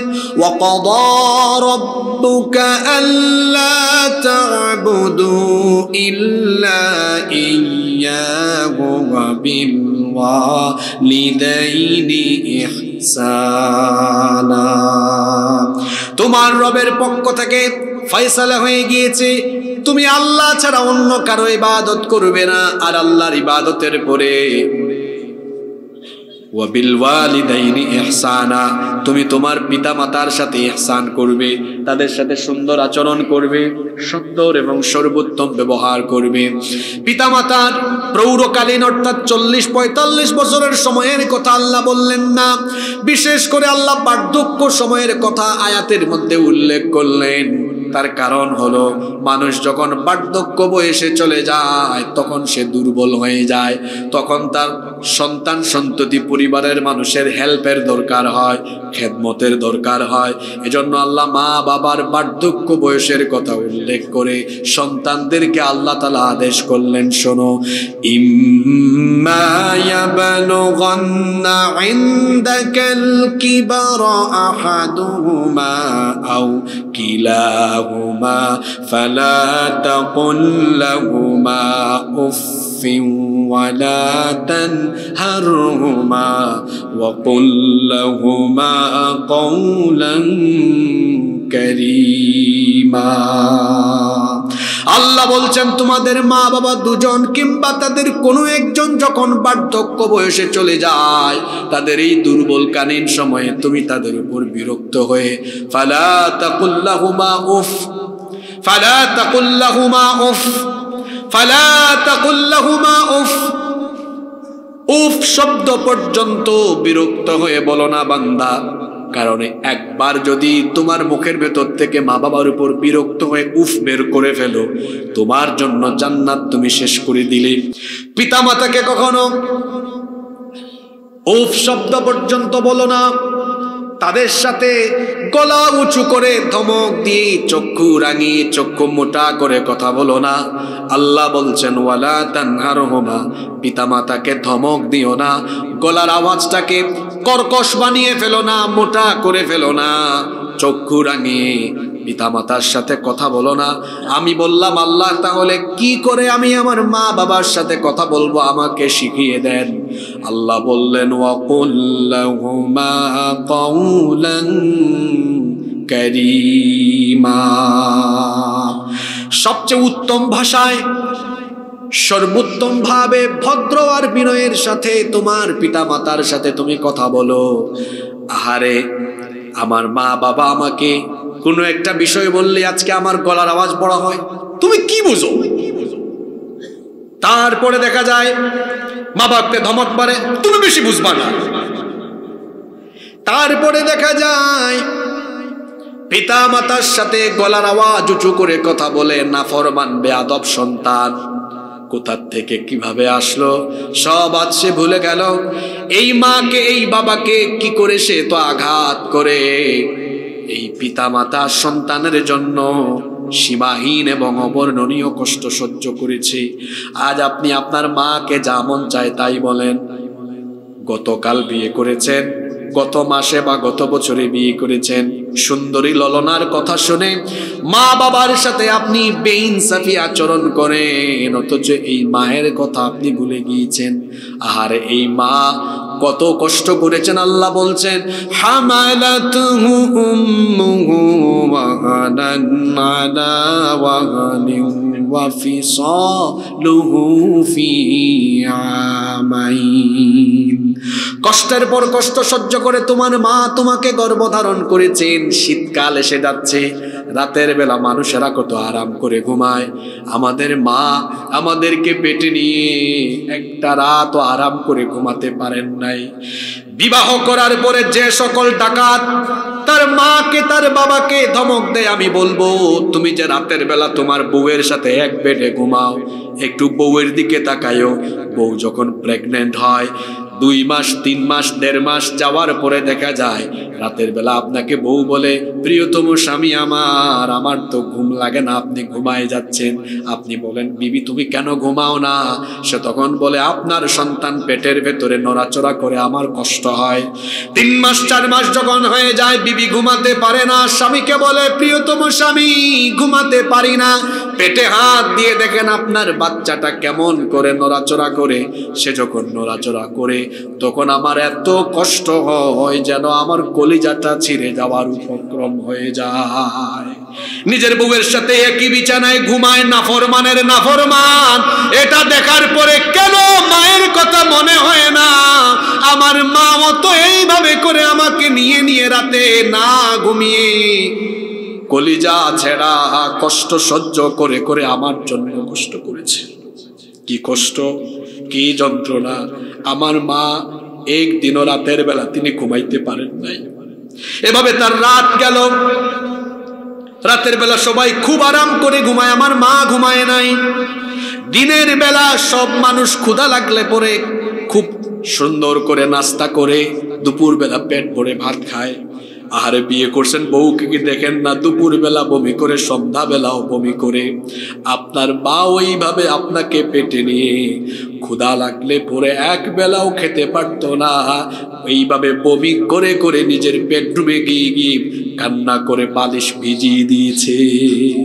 এই রকম করে যে মা 1 দিন 2 দিন নয় 10 মাস 10 দিন আপনাকে কষ্ট করে গর্ভধারণ করে করে যখন তার ডেলিভারির সময় আসলো, এই মায়ের এত ত্যাগ, এই মায়ের এত কষ্ট, সেই মা বলে আল্লাহ এত কষ্ট করে সন্তানকে আমি পেটে রাখলাম, এখন ডেলিভারির সময় তো আশেপাশে অনেক মহিলা দেখছি মারা যায়, আমি মারা যাই, আমার অসুবিধা নাই, কিন্তু 10 মাসের কলিজা ছেঁড়া দন আমার সন্তানটাকে দুনিয়াতে আনো, সে যেন দুনিয়াটা দেখে। আর যখন তার ডেলিভারির রুমে প্রসব বেদনা আরম্ভ হয়ে যায়, আমি তো পুরুষ মানুষ, আমরা পুরুষ মানুষ বুঝি না, বিয়ে যারা করেছেন একটু ওটি রুমে অথবা ওইটাকে সম্ভবত লেবার রুম বলে, যেই রুমের মধ্যে ডেলিভারি হয় বা বাড়িতে যদি সন্তান হয়, একটু কান পাতবেন, যখন মা প্রসব বেদনা আরম্ভ হয়ে যায় এক একটা চিৎকার মারে, চিৎকারের জোটে মনে হয় আওয়াজ আল্লাহর আরশে আজিমে গিয়ে কম্পন সৃষ্টি হয়ে যায়। বিজ্ঞান বলছে, চিকিৎসা বিজ্ঞান বলছে একজন মানুষ সর্বোচ্চ 20 থেকে 25 ইউনিট পর্যন্ত ব্যথা সহ্য করার ক্ষমতা রাখে, কিন্তু একজন মা যখন সন্তানকে ডেলিভারি করেন 20 আর 25 নয়, 50 থেকে 55 ইউনিটের মারাত্মক বেদনা সহ্য করেন।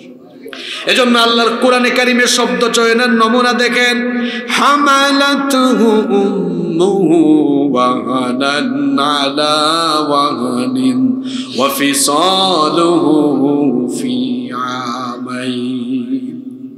কি শব্দ চয়ন করলেন আল্লাহ!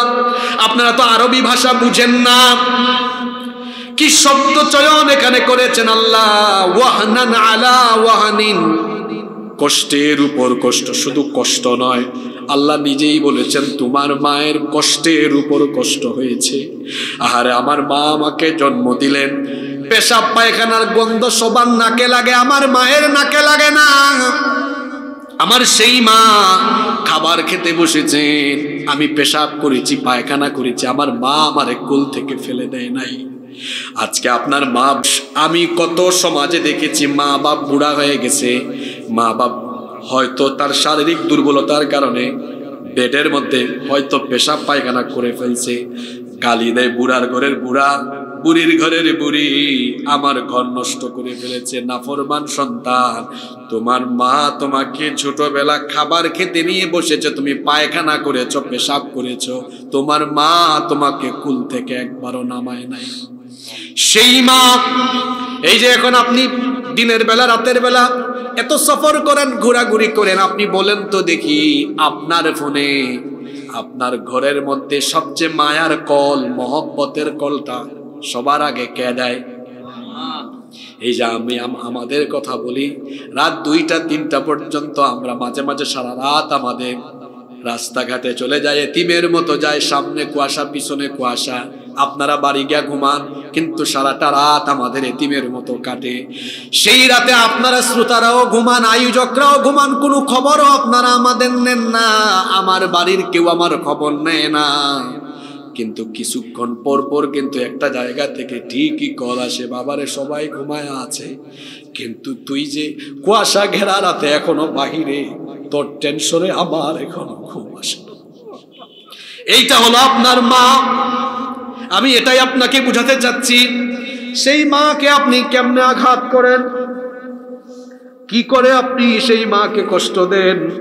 রাত 2টা বাজুক 3টা বাজুক বাড়িতে যাবেন, গিয়ে দেখবেন আপনার বাড়ির সবাই ঘুমে, কিন্তু একজন মানুষ তখনও ঘুমায় না, বাড়ির দরজায় তখনও আপনার জন্য পাহারাদারের মতো দাঁড়ায় থাকে, থাকে কিনা বলেন? সে আপনার মা। এই গেল মায়ের প্রসঙ্গ। আর তো বাপ, এটা বাবা না, আমি বলি একটা বটবৃক্ষ। বৃক্ষ যেমন তার পথিককে ছায়া দেয়, তেমনি বাবা সন্তানকে মায়া আর ভালোবাসার ছায়া দিয়ে আগলে রাখে। যার বাপ আছে এটা সে বুঝবে না, বাপ মরলে পরে বোঝা যায় বাবা থাকলে পরে কি হতো। বাবা হলেন মাথার উপরে ছায়া, যার বাবা নাই তার মাথার উপরে কোনো ছায়া নাই। বাপ থাকলে ঘরে খাবারের টেনশন করা লাগে না, ইনকামের টেনশন করা লাগে না, সকালে কি খাবো, দুপুরে কি খাবো, রাতে কি খাবো, এই টেনশন তখন বাবা করে। জিজ্ঞেস করে দেখেন যাদের বাবা নাই এদের কলিজাটা বাবার কথা মনে পড়লেই ফেটে যায়। সেই বাবা কত কষ্ট করেছে আপনি জানেন না। এটা বুঝতে হলে আপনার সন্তান হওয়ার পরে আপনি দেখবেন। সন্তান হলে বোঝা যায়, বাপ হওয়ার পরে বোঝা যায় আমার বাপ আমার জন্য কত কষ্ট করেছে। আপনার সন্তানের জন্য আপনার মায়া কম না বেশি? একটু অসুস্থ হলে আপনি হাসপাতালে দৌড়ান, আপনার কি মনে পড়ে না আপনার বাপ তো ঠিক একই কাজ করেছে, আপনারও একটু অসুস্থতা হলে পরে আপনাকে নিয়ে দৌড়াদৌড়ি করেছে। সেই মা আর বাপের সাথে আল্লাহ আচরণ শিখাচ্ছেন কেমন হবে। আল্লাহ বলছেন খবরদার তুমি তোমার মা বাবার সাথে কণ্ঠ উঁচা করে কথা বলো না, চক্ষু রাঙিয়ে কথা বলো না, ধমক দিও না, বিরক্ত হয়ে উফ পর্যন্ত বলো না। আল্লাহ শিখিয়ে দিলেন ওয়াকুল লাহুমা কওলান কারীমা। সম্মানের ভাষায় মা বাবার সাথে কথা বলতে হবে। এটা যিনি শিখিয়েছেন, জোরে বলেন তো তিনি কে? জোরে বলেন তিনি কে? সব জায়গায় মা বাবার হুকুম মানতে হবে, কেবল এক জায়গায় মা বাবার হুকুম মানা যায় না। কয় জায়গায় মা বাবার কথা মানা যায় না? আমরা বললাম আল্লাহ কোন জায়গায় আমি আমার পিতা মাতার কথা মানবো না, হুকুম মানবো না? আল্লাহ শিখিয়ে দিলেন ওয়া ইন জাহাদাকা আলা আন তুশরিকা বিমা লাইসা লাকা বিহি ইলমুন ফালা তুতি'হুমা। তোমার মা বাবা যদি তোমাকে এমন কোনো বিষয়ে চাপাচাপি করে, প্রেসার ক্রিয়েট করে, যেই বিষয়ে তোমার জ্ঞান নাই, অর্থাৎ আল্লাহর নাফরমানি হয়, আল্লাহর সাথে শিরক হয়, আল্লাহর সাথে সীমালঙ্ঘন হয়, এমন কোন বিষয় যদি মা বাপ তোমাকে বলে, যেমন কয়েকটা উদাহরণ দিই, উদাহরণ না দিলে বুঝবেন না। অনেক পরিবারে আছে দেখবেন পিতা মাতা সন্তানকে নেক কাজের কথা না বলে বদ কাজের দিকে উৎসাহিত করে, এমন বহু পরিবার আছে। গ্রামে গঞ্জের চাইতে শহরে এগুলোর পরিমাণ এখন অনেক বেশি। অনেক পরিবারে আছে এই পরিবারে নগ্নতা, বেহায়াপনা, অশ্লীলতা বেশি। কথায় আছে সৎসঙ্গে স্বর্গবাস, অসৎ সঙ্গে সর্বনাশ। মেয়েটা কলেজে ইউনিভার্সিটিতে পড়ে, তার সাথীরা ছিল ভালো, কলেজ ভালো, বিশ্ববিদ্যালয় ভালো, থাকতে থাকতে সে বেহায়াপনা, বেলাল্লাপনা ছেড়ে দিয়ে পর্দা আরম্ভ করলো। ওই পরিবার প্রেসার ক্রিয়েট করলো, মা বাপ বলল এত পর্দা করা লাগবে কেন, তুই আমাদের মতো চল। তাইলে এই যে মা বাপ তার মেয়েকে বেপর্দা হওয়ার কথা বলল, এটা কি আল্লাহর পথে তাকে উৎসাহিত করলো না আল্লাহর নাফরমানি করতে বলল? আল্লাহ বলছেন এ ধরনের নাফরমানি সূচক যে কোনো কথা পিতামাতা বললে এই জায়গায় মা বাবার হুকুম মানবা না। তবে এখানে একটা কথা আছে, তোমার মা বাপ যদি তোমাকে আল্লাহর সাথে নাফরমানি করতেও বলে, তুমি তো সন্তান, তুমি ওই সময়ও তোমার পিতামাতার সাথে গলা উঁচু করে কথা বলবে না, বরং তুমি তখনও তোমার পিতামাতার সাথে কেমন আচরণ করবে আল্লাহ শিখালেন ওয়াসাহিবহুমা ফিদ দুনিয়া মারুফা। আল্লাহ বললেন তোমার মা বাবার সাথে তখনও তুমি দুনিয়ায় উত্তম আচরণ করো। কাফির যদি তোমার বাপ যদি কাফির হয়, মা যদি কাফেরা হয়, পিতামাতা যদি জালেম বা জালেমা হয়, বেইনসাফও যদি হয়, আল্লাহ বললেন খবরদার তারপরেও তোমার বাপ, তারপরেও তোমার মা। আর এই কথাগুলো আমার যুবক ভাইরা বুঝে না। 2 বছর আগে বিয়ে করেছে, কই হুজুর আমার মা বাবা আমার বউয়ের সাথে বেইনসাফি আচরণ করে। বেইনসাফি করুক আর জুলুম করুক, আল্লাহ বলছেন ওয়াসাহিবহুমা ফিদ দুনিয়া মারুফা। তুমি তোমার পিতামাতার সাথে এই জায়গায় উত্তম আচরণ করো। পিতামাতা কাফির হলেও তারপরেও তার সাথে বেয়াদবি করা যাবে না। আসমা বিনতে আবু বকর, আসমা রাদিয়াল্লাহু আনহা, তিনি নবীজির দরবারে আসলেন। শুনতেছেন ঘটনা? এসে বললেন ইয়া রাসূলুল্লাহ, মহব্বতে আমরা বলি সাল্লাল্লাহু। ও নবী, আমার মা এখনো মুশরিকা, তিনি এখনো ঈমান আনয়ন করেন নাই, আমার মা কাফিরা, তো আমার মায়ের সাথে আমি কি করব? আল্লাহর নবী বললেন বাড়ি যাও, তোমার মা যদি এখনো ঈমান নাও আনে, সন্তান হিসাবে তোমার উচিত তোমার মার সাথে সুন্দর আচরণ করে তোমার মায়ের খেদমত করা। আরেকজন সাহাবী আছেন, এই সাহাবীকে বলা হয় বিড়াল ছানার পিতা। নবীজির কাছে আসছিলেন, পকেটের মধ্যে নবীজি বিড়াল দেখলেন, বললেন ইয়া আবা হুরায়রা, আল্লাহ নবীকে বললেন, নবী আপনার জবান থেকে এই নাম বের হয়েছে, তো আমার নাম আজকে থেকে আবু হুরায়রা। আল্লাহু আকবার। এই সাহাবী ঈমান এনেছেন, কিন্তু তার মা তখনও কাফেরা। শুনতেছেন? ঈমান আনার কারণে তার মা প্রতিদিন তাকে বকা দেয়, প্রতিদিন তাকে গালি দেয়। আল্লাহ নবীর দরবারে তিনি আসেন, মায়ের সহ্য হয় না, গালি বকা দিতে দিতে দিতে দিতে একদিন তিনি তার সন্তানের গায়ে হাত তুললেন। আবু হুরায়রা কেঁদে কেঁদে কেঁদে কেঁদে নবীর দরবারে আসলেন। আল্লাহ নবী বললেন, আমার প্রিয় আবু হুরায়রা, তুমি কাঁদো কেন? আবু হুরায়রা রাদিয়াল্লাহু আনহু বললেন, নবীজি আমার মা প্রতিদিন আমাকে গালি দেয়, বকা দেয়। নবীজি বললেন, কেন বকা দেয়? তিনি বললেন, আমি যে ঈমান এনেছি, আমার মায়ের ভালো লাগে না, প্রতিদিন গালি দেয়, বকা দেয়, কিন্তু আজকে আমার মা আমার গায়ে হাত তুলেছে, কষ্ট পাইছে, এই জন্য কাঁদি। নবীজি বললেন, তোমার মা তোমাকে গালি দেয়, তোমার মা তোমাকে বকা দেয়, তোমার মা তোমাকে মেরেছে, তুমি কি আমার কাছে অভিযোগ করো নাকি? যদি অভিযোগ করেই থাকো তো আমি রাসূল বলছি, শোনো, তোমার মা তোমাকে যদি গালি দেয়, বকাও দেয়, এখানে আমার কিছু করার নাই, বাড়ি যাও, গিয়ে তোমার কাফেরা মায়ের সাথে তুমি উত্তম আচরণ করো। ছাত্ররা, যুবকরা বলেন, আমার চাচারা চুপ থাকেন, কি বুঝছো তোমরা? মা কাফের, জালেম। আমি ওই দিন এক মাহফিলে গেছি, এক সন্তান এসে মাহফিলে রাগিতে বলে, হুজুর আমার বাপ বড় জালিম, এই জুলুম করে। আমি বললাম, বেয়াদব ছেলে, বাড়ি যাও, তোমার জালেম বাপের সাথেও তুমি গিয়ে উত্তম আচরণ করো, হুকুম কার? কত বড় কথা! মা বাপ কাফের হোক, জালেম হোক, এই মা বাবার পায়ের তলায় বেহেশত রেখেছেন কে? জোরে বলেন কে? পীর সাহেবের মুরিদ হয়ে জান্নাতের তালাশ করো, জান্নাত আল্লাহ ঘরের ভিতরে রেখে দিয়েছে, মায়ের পায়ের তলে আল্লাহ জান্নাত রেখে দিয়েছেন, ঠিক কি না? পিতা মাতার সাথে নাফরমানি করা, এটা আরেকটা কবিরা গুনাহ। এটার একটা কি গুনাহ?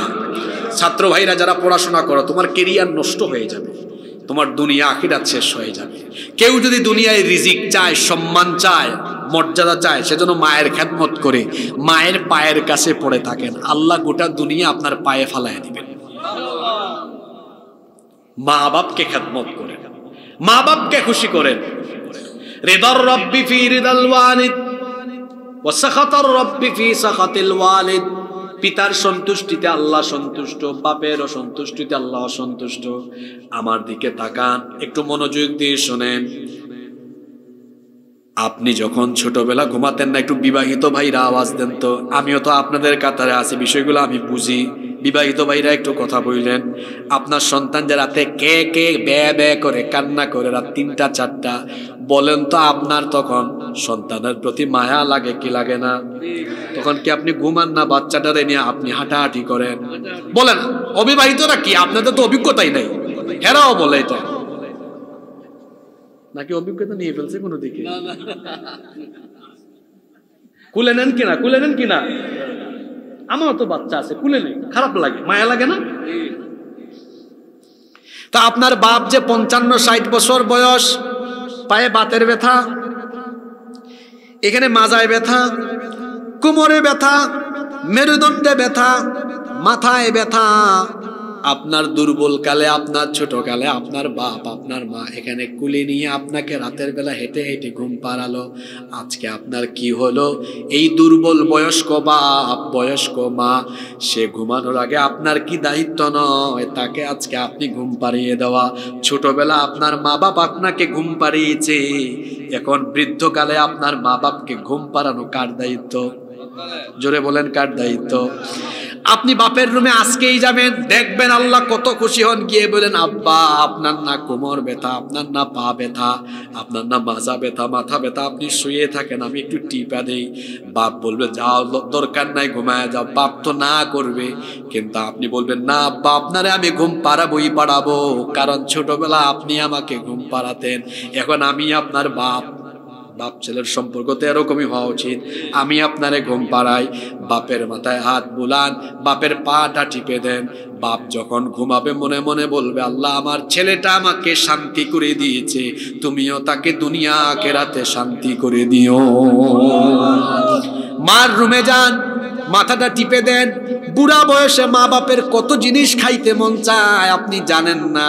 প্রতিদিন বের হওয়ার টাইমে একটু আড়াল করে মা বাপকে জড়ায়া ধরে বলেন, আব্বা আপনি বলেন তো আপনি কি খাবেন? কারণ আপনার কি মনে নাই ছোটবেলা আপনি বাজারে গেলেই আমারে বলতেন তুমি কি খাবা, চকলেট খাবা নাকি ওই যে লম্বা লম্বা কি জানি আছে, কি কি বলে, হ্যাঁ মামা, আরেকটা কি জানি আছে বাচ্চারা চুষে চুষে খায়, ওই যে ললিপপ, তুমি ললিপপ খাবা না চকলেট খাবা? এই তোমাদেরকে তোমার বাপ বলে না?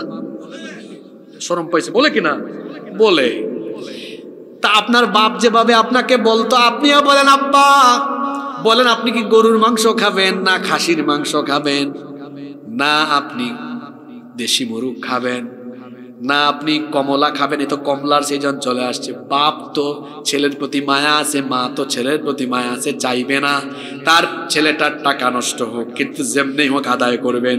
যদি নাও বলে আপনি তো আপনার মা বাপের রুচি বুঝেন, রুচি যদি না বুঝেন আপনি টেস্ট করবেন, এই মাসে একটা আনেন, কালকে আরেকটা আনেন, পরের দিন আরেকটা আনেন, খাইলে তো বোঝা যাবে কোনটা পছন্দ করছে, ঠিক কিনা? নিয়ে আসেন, আসার পরে মনে করেন এই যে কমলার সিজন এখন আসছে, কমলাটা ছিলে বলে আব্বা আমি আপনারে খাওয়ায়া দেই, আম্মা আমি আপনাকে খাওয়ায়া দেই, কই দিন খাওয়াইছেন এমন একটু খাওয়ায়া দেখেন। মা একটা মুচকি হাসি মারবে, বাপ একটা মুচকি হাসি মারবে, আল্লাহর কসম আল্লাহর আরশ আপনার উপরে তখন খুশি হয়ে যাবে। যুবক ভাইরা আমাকে ওয়াদা দেন, এটা করবেন? ইয়াসআলুনাকা মাযা ইউনফিকুন, আল্লাহ বলছেন নবী এরা আপনাকে বলে তারা কোথায় খরচ করবে, আপনি বলে দেন। এক নম্বরে সে খরচ করবে ফালিল ওয়ালিদাইন, বের খাতে সবার উপরে যাকে রাখতে হবে তারা হলেন মা আর বাবা। যেদিন থেকে আমি নিজে উপার্জন করি, আমার পরিবারের ঈদের সর্বোচ্চ মার্কেটিংটা আমি আমার মা বাবা নেই আমার মার জন্য করি। যুবকদেরকে উৎসাহিত করার জন্য বললাম, যেদিন থেকে আমি পয়সা উপার্জন করি আমার মায়ের জন্য সর্বোচ্চ বাজেট আমি রাখি, কারণ এটা আল্লাহ কোরআনে বলেছেন এক নাম্বার বের খাতে রাখো মাকে আর বাবাকে। আপনি কি করেন গো ঈদের সময়? মার জন্য 1200 টাকার শাড়ি আর বউর জন্য 4000 টাকা দামের শাড়ি, ঠিক আছে কথা? নাফরমান সন্তান তোমার দুনিয়া শেষ হয়ে যাবে, আগে মাকে খুশি করো। বউ অনেক পাবা, আরে বউ গেলে বউ আরেকটা পাওয়া যায়, পাওয়া যায় না? মা গেলে কি মা পাওয়া যায়? কেমনে পাবেন আপনি? মা গেলে মা পাবেন না, বউ এটা গেলে আরেকটা আসবে, আসবে না?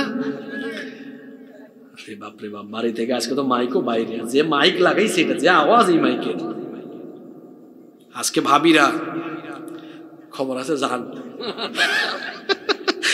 তো লাগাই দিছে আরেকটা, ভাবিরা মাইন্ড করেন না, আমাদের ভাইরা আপনাদেরকে ত্যাগ করবে না ইনশাআল্লাহ। কথার কথা বুঝাইছি। অনেক পরিবারের বউরাও তার স্বামীকে শাশুড়ির বিরুদ্ধে লেলিয়ে দেয়, আছে না নাই? বউ মনে করতে হবে আমার শাশুড়ি আমার মায়ের মতোই, তার সাথে আমি মায়ের মতো আচরণ করি, আমার শ্বশুর বাপের মতোই তার সাথে আচরণ করে, তাইলে আর কোনো ঝামেলা হওয়ার কথাই। এই যে এখন কমলার সিজন আসছে, আব্বা আম্মাকে কমলা কিনে খাওয়াবে, পারবেন তো ইনশাআল্লাহ? মা বাপকে রাতে ঘুম পাড়াবেন, পারবেন? পারবেন? মা বাপকে রাতে ঘুম পাড়ান এমন কোন সন্তান আছেন দেখি তো? পাইছি আমি একজন, মাশাআল্লাহ, হাত নামান। আমার মা এখনো জীবিত আছে, আমি তাকে ঘুম পাড়াই এখনো, যখন বাসায় যাই বাড়িতে থাকি ঘুম পাড়াবেন, খুশি হয়ে ঘুমাবে। আমার মাকে আমাকে ছোটবেলা ঘুম পাড়ায় নাই, আপনার মাকে এখন আপনি ঘুম পাড়াবেন। পৃথিবীতে যারা সফল হয়েছেন তারা মা বাপকে খুশি করে সফল হয়েছে। মা বাপের দোয়া কেমন জানেন? সারা পৃথিবীর সম্পদের চাইতে মা বাপের দোয়া অনেক দামি। যে মা বাপের দোয়া নিয়ে নিতে পেরেছে ওই ব্যক্তির দুনিয়া আখিরাত সফল হয়ে গিয়েছে। আল্লাহু আকবার। নবীজি বলেছেন সালাসাতুন দাওয়াতুম মুস্তাজাব, 3 ব্যক্তির দোয়া কবুল, এটা করলেই কবুল হয়, করলেই। মুসাফির, মজলুম আর মা বাপ হাত তুললেই কবুল। সুবহানাল্লাহ। যুবক ভাইরা মা বাবার খেদমত করবেন। আচ্ছা, আপনাদের কি কষ্ট হয়ে যাচ্ছে নাকি? এই কি বলে 14 গ্রামের তো স্বভাব 11টার আগে ওয়াজ শেষ করে। আজকে যদি 11টা 5-7 বাজে, মানে 10-এর ভিতরে শেষ করে অসুবিধা হবে? কয়টা কবিরা গুনার কথা এখনো বললাম? 2টা, আরো আছে। মা বাবার সাথে বেয়াদবি করবে, তার নেক আমল কি হবে? আল্লাহর ক্ষমা থেকে বঞ্চিত, জাহান্নাম তার ঠিকানা হয়ে যাবে। 1 নাম্বার শিরক বললাম, 2 নাম্বার পিতামাতার অবাধ্য হওয়া, 3 ইচ্ছে করে ফরজ নামাজ তরক করা, এটা হলো আরেকটা অন্যতম কবিরা। ওয়াজ শোনা নফল, নামাজ আদায় করা। কিন্তু আমার দেশের বর্তমান চিত্র হলো মাহফিলে মানুষ বেশি, নামাজের টাইমে মানুষ আরো জোরে বলেন। এখানে অনেকে আছেন আমাকে আজকে প্রথম দেখেছেন, নাইম ভাই আমাকে আগেও দেখেছে, শরীফ ভাই আছে, আমরা একসাথে পড়াশোনা করেছি। এছাড়া আরো অনেকে আছেন এখানে আমাকে আগে দেখেছেন, কিন্তু যারা আমাকে আগে দেখেন নাই, এখানে যদি আজকে কমিটি আমার এই যে গলা থেকে এই অংশ মাথা, এইটা যদি ফালায়া দিয়া মাথা থেকে এই একটুক পর্যন্ত এনে বলতো এটা হাসিবুর রহমান, যে জীবনে আমারে দেখে নাই সে বলবে এটা আমরা কেমনে বিশ্বাস করবো এটা হাসিবুর রহমান। কারণ কোনটা হাসিবুর রহমান কোনটা মুজিবুর রহমান, তো মুজিবুর রহমান বইলে আবার পেস লাগাই দিলাম নাকি, কোনটা হাসিবুর রহমান আর কোনটা শফিকুর রহমান, হ্যাঁ ঠিক আছে, কোনটা হাসিবুর রহমান কোনটা শফিকুর রহমান এটা চিনা হাত পা দিয়ে বোঝা যায় না, এটা বোঝা যায় তার কি দিয়ে, মাথা দিয়ে। জুড়ে বলেন কি দিয়ে? মাথা দিয়ে। নামাজ কি? আসসালাতু হিয়া রাসুল ইবাদা, নামাজ হলো ইবাদতের মাথা। মাথা ছাড়া যেমন কোনো মানুষের সঠিক পরিচয় পাওয়া যায় না, ঠিক তেমনি নামাজ ছাড়াও মুসলমানের আসল মুসলমানিত্বের পরিচয় পাওয়া যায় না। কথা বুঝতে পেরেছেন? এই জন্যই তো আল্লাহ নবী বলেছেন বাইনাল আবদি ওয়া বাইনাল কুফরি তারকুস সালাহ, আল্লাহর বান্দা আর কাফিরের মধ্যে পার্থক্যই হলো নামাজ ছেড়ে দেওয়া। আল্লাহর বান্দা নামাজ ছাড়তে, আমরা মুমিন, আমাদের পরিচয় আমরা, এটাও সাহস করে বলতে পারলেন না আমরা মুমিন। ভাই হুজুর বলতাম কেন? দেখেন না আমার নামই আব্দুল মোমেন, তো বলবো কেন? আর আমার দেশে বহু মানুষের নামের সাথে কামের কোনো, বাপ নাম রেখেছে ফজর আলী, এই ব্যক্তির ফজর হয় সকাল 10টায়, ফজরের নামাজ পড়ে না। বাবা নাম রেখেছে জোহর আলী, জোহর আলী জোহরের নামাজে যায় না। নাম রেখেছে বাপ রমজান আলী, রমজান মাসে দুপুর বেলা গাঞ্জা টানে। নাম রেখেছে কুরবান আলী, সামর্থ্য আছে কুরবানি। নাম ইমান আলী, আরে বাপরে বাপ, ইমান আলীর ইমানের খবর হলো সে সুদ খায়, ঘুষ খায়, চাঁদাবাজি, টেন্ডারবাজি, এমন কোন গুনাহ নাই সে করে না, তার নাম আবার আলহাজ ইমান আলী, অথচ ইমান আলীর ইমানের কোনো খবরই নাই। এরকম আছে না? নাই। আমরাও বলি হুজুর আমি তো ইমানদার, আমি মুমিন, আমি মুসলমান। ওই যে বললাম মাথা ছাড়া যেমন কোনো ব্যক্তির পরিচয় শনাক্ত করা যায় না, ঠিক তেমনি নামাজ ছাড়া কোন ব্যক্তির মুসলমানিত্বের পরিচয়ও সে ধারণ করতে পারবে। নামাজ হলো জান্নাতে যাওয়ার এক গুরুত্বপূর্ণ আমল। কিয়ামতের ময়দানে সর্বপ্রথম আল্লাহ তাআলা যে আমলের হিসাব আমাদের কাছে চাইবেন, জোরে বলেন তো সেই আমলের নামটা কি? ইন্না আউওয়ালা মা ইউহাসাবু বিহিল আবদু ইয়াউমাল কিয়ামাতি মিন আমালিহি সালাতি, বুখারী শরীফের হাদিস। আল্লাহ নবী বলেছেন কিয়ামতের ময়দানে আল্লাহ বান্দার কাছ থেকে সবার আগে যে আমলের ব্যাপারে জানতে চাইবেন সেটা হলো বান্দারে নামাজ, নামাজ নামাজ ঠিক মতো আদায় করেছিস কিনা। এখন এসএসসি এইচএসসি পরীক্ষা হবে, প্রথম প্রশ্ন কেউ বলে দেয় না, প্রথম প্রশ্ন আমরা জানি না, প্রশ্ন যদি ফাঁস হয় সেটা ভিন্ন কথা, কিন্তু আল্লাহ তাআলা আমাদের উপর কত দয়া করেছেন, হাসরের ময়দানের প্রথম প্রশ্নটা আল্লাহ ফাঁস করে দিয়েছেন, বলেই দিয়েছেন প্রথম প্রশ্ন হবে নামাজের ব্যাপারে। এরপরেও যে কেউ যদি গাফেল হয়ে যায় তাহলে তার প্রথম প্রশ্নটা তার জন্য কঠিন হবে না সহজ হবে? জোরে বলেন, কঠিন হবে না সহজ হবে? এখন আল্লাহ যেহেতু নামাজের হিসাব চাইবেন, এটা আজকে বললাম, আমাদের অবস্থা হলো এমন আমরা শুনি কিন্তু মানি না। এই যে শুনি, শুনতে শুনতে কান ভূতা হয়ে গিয়েছে। হুজুররা শোনায় সবার আগে নামাজের হিসাব, তারপরেও ফজর না পড়ে ঘুমায়া থাকে। এই যে ফজর না পড়ে ঘুমিয়ে আছে, ওই ব্যক্তির জোহরের সময় জানাজা হওয়ার সম্ভাবনা আছে না নাই? কি করে নামাজ কাজা করে সে ঘুমিয়ে থাকে? আমি তো নামাজকে শুধু নামাজ বলি না, নামাজ হলো এমন একটা ইবাদত, এই ইবাদতের মাধ্যমে আল্লাহ যেন বান্দার সাথে প্রেমের আলাপ করতে চান। সুবহানাল্লাহ। এই যে এখন রাত 11টা বাজতেছে, প্রায় কাছাকাছি, আপনি ঘুমায় যাবেন, ঠিক 5টার সময় মুয়াজ্জিন একটা ডাক দিবে। আল্লাহ মুয়াজ্জিনকে দিয়ে ডাকান। আল্লাহ বলেন, এই বান্দা, এই আব্দুল করিম, আব্দুল সত্তার, তুই যে ঘুমাইলি 5 ঘন্টা 6 ঘন্টা হইল, কতক্ষণ হয়ে গেল তুই আমার সাথে কথা বলিস না, আয় আমার একটু সাজদা দে, সাজদা দিয়ে তুই আমার সাথে একটু কথা বলে নে। সুবহানাল্লাহ। 5:30 সোয়া 5টায় ফজর পড়লো, ওই দুপুর সোয়া 1টায় আজান হয়। আল্লাহ বলেন, কি রে 8 ঘন্টা 7 ঘন্টা হয়ে গেছে, আসবি না? তোরে মিস করি, আয়, তো আমি খুব মিস করতেছি, আমার সাথে আবার কথা বল। জোহর পড়ে যায়, আল্লাহ 2 ঘন্টা যেতে না যেতে আবার বলেন, আয় না আরেকবার কথা বলি। মাগরিব শেষ হয় 1-1.5 ঘন্টা যায় না, আসর শেষ হয় 1-1.5 ঘন্টা যায় না, মাগরিব হয়। আল্লাহ বলেন, আয় না, সেই সূর্য ওঠার আগে একবার কথা বলছিলাম, দিনের আগে, দিন শেষ হোক আরেকবার ওই টাইমে তোর সাথে কথা বলি। এশার টাইমে আল্লাহ আবার ডাকেন কেন? আরে বান্দা, তুই যে একটু পরে ঘুমাই যাবি, আমি তোরে না জাগালে আর জাগতে পারবি না, আয় না, ঘুমানোর আগে আরেকবার তুই আর আমি কথা বলি। সুবহানাল্লাহ। সালাত is a conversation between almighty Allah and the slave. নামাজ হচ্ছে আল্লাহ আর বান্দার কথা বলার জায়গা। সুবহানাল্লাহ। কথা বলার জায়গা যে আপনারা বুঝেন না, এটা মশায় কামড়াইলে কয় হুজুর কয়েল দিলেন না কেন? ঘটনা একটা মনে পড়ছে, বলে ফেলবো। আলী রাদিয়াল্লাহু আনহু যুদ্ধে পায়ে তীর ঢুকে গেছে। কি ঢুকে গেছে? তীর, এটা বিষাক্ত। এক সাহাবী গিয়ে টান মারে, চিৎকার, হাসিয়েন না, চিৎকার, কারণ তীরটা বিষাক্ত। নবীজি বললেন, এই থামো, এইভাবে বের করতে পারবা না, আজান হোক। বললেন, নবী আজান হইলে কি হবে? কই দেখবা কি হবে। আজান হওয়ার পরে আলী রাদিয়াল্লাহু আনহু নামাজে দাঁড়িয়েছেন। নবী বললেন, যাও এবার কামটাকে কইরা ফেলাও। নামাজের আগে যে তীর খুলতে গেলে তিনি আহ করেছেন, নামাজে থাকা অবস্থায় তার তীর টেনে টেনে বের করা হয়েছে, একবার আহ শব্দ করেন নাই। আল্লাহু আকবার। কোথায় উনার নামাজ আর কোথায় আমার নামাজ? আমি নামাজে দাঁড়াই, মশার কামড় টের পায়, কি পায়, আর উনি তীর খুলে ফেলছে, টের পায় না। উনারে নামাজ শেষে জিজ্ঞেস করা হয়েছে, কি গো, নামাজের মধ্যে তীর এটা খুইলা ফেললাম, টের পায়। কি বলো? দেখে পায়ের তীর নাই। বলে, এটা কি করে হইলো? আলী রাদিয়াল্লাহু আনহু, জানি না কিভাবে হলো, আমি তো নামাজে দাঁড়ালে দুনিয়া ভুলে যাই, আমি আমার রবের সাথে কথা বললে আমি আমার রবের প্রেমে মশগুল হয়ে যাই। আল্লাহু আকবার।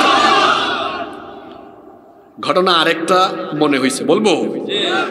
ইমামে আযম আবু হানিফা রাহমাতুল্লাহ আলাইহি, আমাদের মসজিদের ইমাম সাহেবের মতো ছোটখাটো ইমাম নাকি? আল্লাহু আকবার। আল ইমামুল আযম আবু হানিফা রাহমাতুল্লাহ আলাইহি রাতের বেলা তাহাজ্জুদের নামাজে দাঁড়িয়েছে। কিসের নামাজে? পাশের বাড়িতে আগুন লাগছে। আপনার পাশের বাড়িতে আগুন লাগলে আপনি কি এগিয়ে আসবেন না?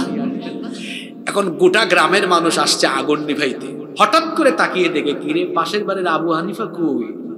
নাই। যাও তো, বাড়ি যাও, গিয়ে দরজা নক করছো। অনেকক্ষণ পরে তিনি দরজা খুলেছেন। আবু হানিফা, তোমার পাশের বাড়িতে আগুন লাগলো, গোটা গ্রামের মানুষ এগিয়ে আসলাম, আগুন নিভাইলাম, তুমি এত স্বার্থপর কোন দিক থেকে হইলা? তোমার প্রতিবেশীর ঘরে তুমি এগিয়ে আসলা না? তিনি বললেন, ইন্না লিল্লাহি ওয়া ইন্না ইলাইহি রাজিউন। কখন, কিভাবে হলো? আচ্ছা, আপনার পাশের ঘরে আগুন লাগছে, মানুষ যদি এইসবে আপনি আসলেন না কেন? আপনি যদি বলেন কখন হয়েছে, মানুষ আপনারে কি ভালো বলবে না পাগল বলবে? তারা বলেন, আবু হানিফা, এতদিন মনে করতাম তুমি জ্ঞানী মানুষ, কিন্তু তুমি এইরকম হয়ে গেছো আমরা তো জানতাম না। তুমি বলতেছো কখন কিভাবে হয়েছে, মস্করা করো না। তিনি বললেন, আল্লাহর কসম, সত্যি কিছুই টের পাইনি, কিছু জানি না আমি, কারণ তোমরা সবাই মিলে যখন আমার প্রতিবেশীর ঘরের আগুন নিভানোর কাজে ব্যস্ত ছিলা, তখন তো আমি জাহান্নামের আগুন যেন আমাকে পুরাতে না পারে, জাহান্নামের আগুন নিভানোর কাজে আমি আমার রবকে সাজদা দিয়ে তার প্রেমে আমি মশগুল ছিলাম। আল্লাহু আকবার। এই হলো তাদের নামাজ। আর আমাদের নামাজ হচ্ছে মশায় কামড়ায়, এটা ওঠের পরে। আহা, আল্লাহ আমাদেরকে খুশুয়ের সাথে নামাজ আদায়ের তৌফিক দেন। আমিন। নামাজ প্রথম প্রশ্নই হবে কিয়ামতে নামাজের ব্যাপারে। যুবক ভাইয়েরা, একটু লক্ষ্য করেন, আমি তো যুবক, আপনাদের সুখ দুঃখ বুঝি আমি, আপনাদের কিছু কথা আমি সামনে রাখছি, মূল কথা। কিছু দুঃখ সুখ আছে না আপনাদের, এগুলো আমি বলবো, তবে ভয় পাইয়েন না, বেশি লেট করবো না ইনশাআল্লাহ। যুবক ভাইরা আমার দিকে তাকান, যুবক ভাইরা একটু লক্ষ্য করেন। এখন রুকুও দেওয়া যায়, সাজদাও দেওয়া, শক্তি আছে না শরীরে, খুব শক্তি এখন। আচ্ছা, মাঝে মাঝে তাকাবেন, মসজিদে যাবেন অথবা কোনো বাড়িতে গিয়ে দেখবেন একেবারে বয়সের ভারে নুজ্জ বয়স্ক বাবা রুকুও দিতে পারে না, সাজদাও দিতে। যত পারেন যৌবনে আল্লাহকে সিজদা করেন, কারণ বুড়া বয়সে এমন বহু মানুষ রুকু সাজদা ছাড়া ইশারায় নামাজ পড়ে আফসোস করে, আহারে যদি আমি যৌবনের মতো রুকু দিতে পারতাম, সাজদা দিতে পারতাম। ও যুবক ভাইয়েরা, এখন আছে, এখন দাও, কারণ এখনকার প্রতিটি সাজদা অনেক দামি। সুবহানাল্লাহ। কত দামি, কত দামি! কিয়ামতের দিন আল্লাহ বলবেন, ওই যুবকগুলো কোথায়? কাশীনগরের যুবক, ফেরেশতা বলবে, আল্লাহ কোন যুবক? চিনো না?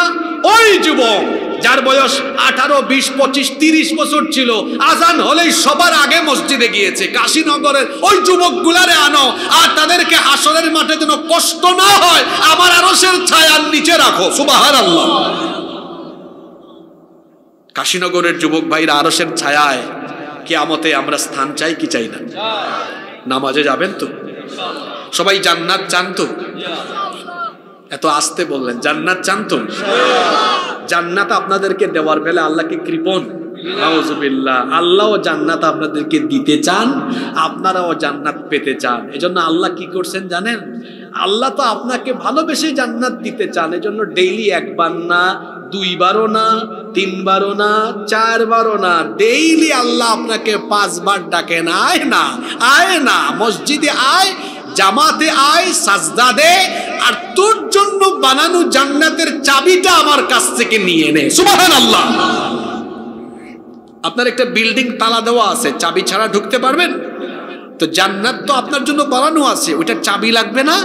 ওইটার চাবির নাম হলো, জোরে বলতে হবে, চাবির নাম হলো, চাবির নাম হলো। জান্নাতে যেতে চায়, নামাজে যেতে চায়। কি জাতের ইমানদার! ওই যে বললাম, ইমান আলীর ইমানের কোনো খবরই। যে ইমান আপনাকে নামাজের জামাতে আনতে পারে না, এই ইমান আপনাকে জান্নাতের ধারে কাছেও নিতে পারবে। আজ থেকে মরার আগ পর্যন্ত 1 ওয়াক্ত নামাজও কাজা করব না, এই ওয়াদা আল্লাহর সাথে করা যায়? কারা কারা রাজি আছেন হাত তুলে? আল্লাহ সবাইকে কবুল করেন।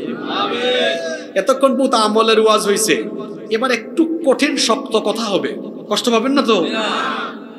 3 নাম্বার কবিরা গুনাহ বললাম, একটু পিছন থেকে আসি। 1 শিরক, 2 পিতামাতার অবাধ্য হওয়া, 3 ইচ্ছা করে ফরজ নামাজ, 4 অন্যায় ভাবে মানুষের রক্ত ঝরানো, অন্যায় ভাবে মানুষকে খুন করা, হত্যা করা। এটা হলো আরেকটা কবিরা। অবশ্য আমাদের সমাজে সব আল্লাহর কুতুব, এখানে অন্যায় ভাবে কেউ কারো রক্ত ঝরায় না। আমার সমাজ এত খারাপ হয়েছে, মার পেটের আপন ভাই, এক ভাই আরেক ভাইকে 1% 2% জায়গা জমির জন্য গায়ে হাত তুলে খুন পর্যন্ত করে ফেলে। একটা পরিবারে 3 জনের যে কেউ জালেম হয়। বলছি না, এখন একটু শক্ত কথা বলবো, বাবারা রাগ করেন না, কমন পড়তে পারে। কোন পরিবারে বাপই জালেম। বাপ কেমনে জালেম?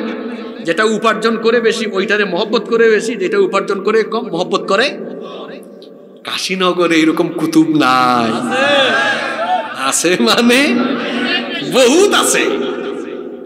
দেখি আগের পয়েন্টটা বলেন তো, এক পরিবারে কয়জন জালিম হতে পারে? 3 জনের যে কোনো একজন। হয় বাপ নিজেই জালিম হয়ে বসে থাকে, 2 কোন পরিবারে মা জালিম হয়। তো বাপ জালেম আর মা জালেমা হলেও এখানে আবার সন্তানকে মনে রাখতে হবে। ওই যে একটু আগে বলে আসছি, বেয়াদবি করা।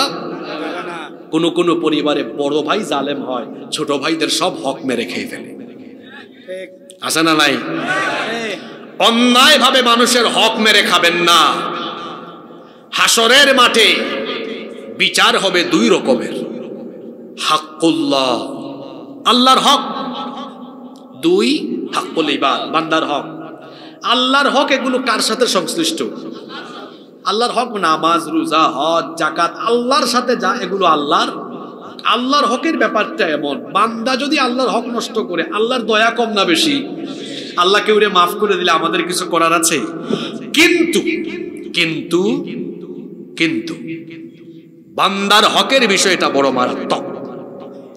এটা আল্লাহর হাতে। একটা ভয়াবহ হাদিস শোনাবো। আজকের পুরা ওয়াজ মনে রাখতে না পারলেও এই হাদিস মনে রাখলেই ওয়াজ সফল। মনোযোগ আছে? একদিন নবীজি সাহাবীদের সাথে বসে আছেন, শুনতেছেন? সাহাবীদেরকে নবীজি বললেন, আচ্ছা আমার সাহাবীরা, আতাদরুনা মাল মুফলিস, তোমরা কি জানো আমার উম্মতের সবচেয়ে অসহায় ব্যক্তিটি কে?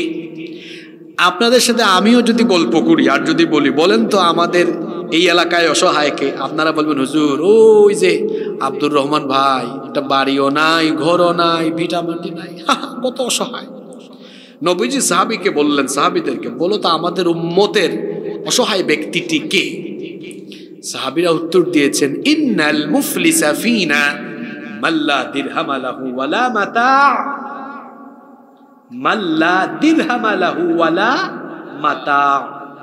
আমাদের উম্মতের সবচেয়ে অসহায় ব্যক্তিটি ওই ব্যক্তি যার ঘর নাই, বাড়ি নাই, মাতা ভোগ্য সামগ্রী, মানে দুনিয়ার ভোগ্য সামগ্রী যার কাছে নাই, দিরহাম নাই, দিরহাম টাকা পয়সা সহায় সম্পদ যার নাই, সে হলো সবচাইতে বড় অসহায়। শুনতেছেন আপনারা? নবীজি বললেন না, উত্তর ভুল। সাহাবীরা বললেন, আশ্চর্য কথা, তাহলে সবচেয়ে অসহায় ব্যক্তি কি? আপনি আমাদেরকে বললেন।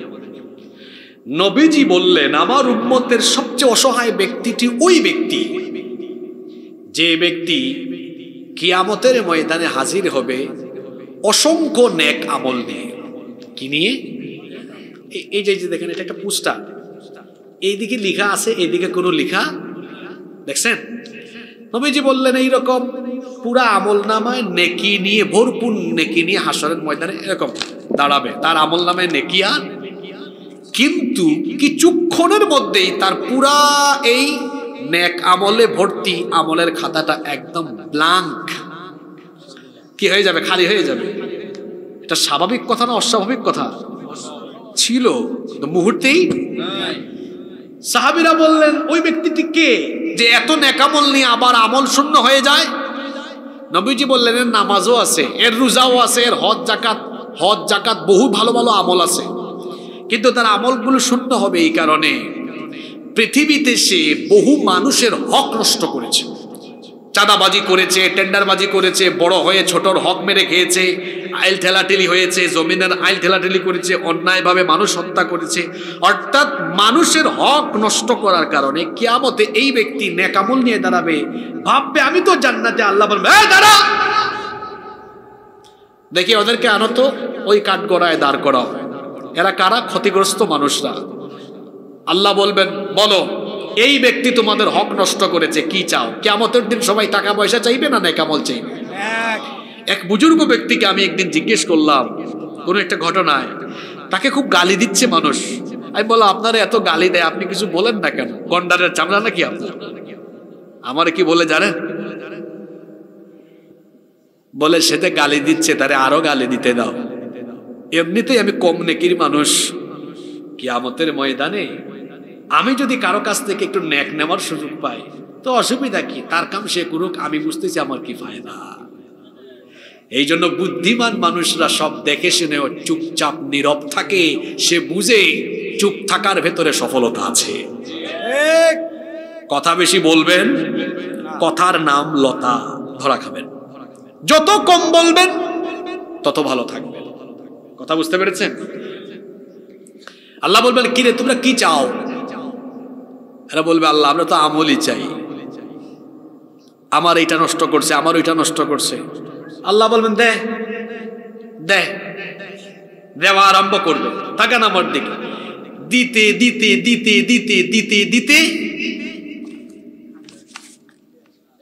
কি হয়ে গেছে? কিন্তু কিন্তু কিন্তু পাওনাদারের লাইন এখনো নবীজি বললেন এত নেক আমল করেও কিয়ামতের দিন যে ব্যক্তি এইরকম হয়ে যাবে সে হলো আমার উম্মতের সবচাইতে অসহায় ব্যক্তি। কথা বুঝতে পেরেছেন?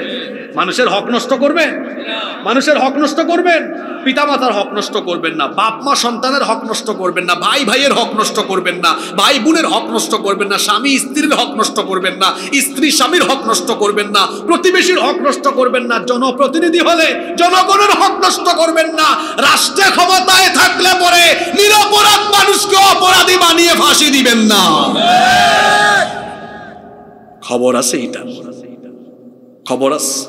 বান্দার হক নষ্ট করলে আল্লাহ ওই ব্যক্তিকে মাফ করে না ততক্ষণ, বান্দার হক বান্দাকে ফিরিয়ে দেয় না যতক্ষণ বা তার কাছ থেকে মাফ চেয়ে নিবে না। কিয়ামতের দিন এই যে হাক্কুল্লাহ আর হাক্কুল ইবাদ, আল্লাহর হক বান্দার হকের বিচার আরম্ভ হবে। আল্লাহর হকের বিচার আরম্ভ হবে নামাজ দিয়ে, আর বান্দার হকের বিচার আরম্ভ হবে অন্যায়ভাবে রক্তপাত দিয়ে। যারা অন্যায়ভাবে মানুষের রক্ত ঝরায়, অন্যায়ভাবে মানুষকে জেলখানায় ঢুকায়, অন্যায়ভাবে নিরপরাধ মানুষকে যারা ফাঁসির কাস্টে ঝুলায়, অন্যায়ভাবে যারা মানুষের মাল নষ্ট করে, অন্যায়ভাবে যারা মানুষের উপর জুলুম করে, তাই সেই সকল ব্যাপারে কিয়ামতের দিন হিসাব চাইবেন। যিনি জোরে বলেন তিনি কি? বুখারী মুসলিম ইবনে মাজার হাদিস, আউয়ালু মা ইউকদা বাইনান নাসি ইয়াউমাল কিয়ামাতি ফিদ-দিমা। আল্লাহর নবী বলেছেন কিয়ামতের দিন মানবাধিকার সম্পর্কিত সর্বপ্রথম হিসাব হবে রক্তের হিসাব। আল্লাহ তাআলা রক্তের হিসাব চাইবেন। আল্লাহ বলবেন, বলো তুমি কেন অমুক বান্দার রক্ত ঝরিয়েছো? আহারে, আজকে নিরপরাধ মানুষগুলো অপরাধী হয়ে যায়। আর গত 15 বছর তো আমরা ফেরাউনের দলের কাজ কারবার দেখেছি। বহু নিরপরাধ মানুষকে এই ফেরাউনের দল অপরাধী বানিয়ে নির্মম ভাবে তাদেরকে দুনিয়া থেকে শহীদ, তারা নির্মম ভাবে হত্যা করে তাদেরকে শহীদ করে দিয়েছে। কি অপরাধ ছিল আল্লামা সাইদির? হ্যাঁ, কোনো অপরাধী ছিল না, একমাত্র মানুষকে কোরআন মুখে করা, এটাই ছিল তার অপরাধ। এই অপরাধে তারা তাকে অন্যায়ভাবে ফাঁসির রায় দিয়ে হত্যা করতে চেয়েছিল, জনগণের রোষানলে পড়ে পারে নাই, অন্যায়ভাবে কারাগারে রাখলো, এরপরে চিকিৎসার নাম করে অন্যায়ভাবে তারা তাকে হত্যা করলো। বাংলাদেশের মানুষ এই হিসাব আপনাদের কাছ থেকে নিয়েই ছাড়বে।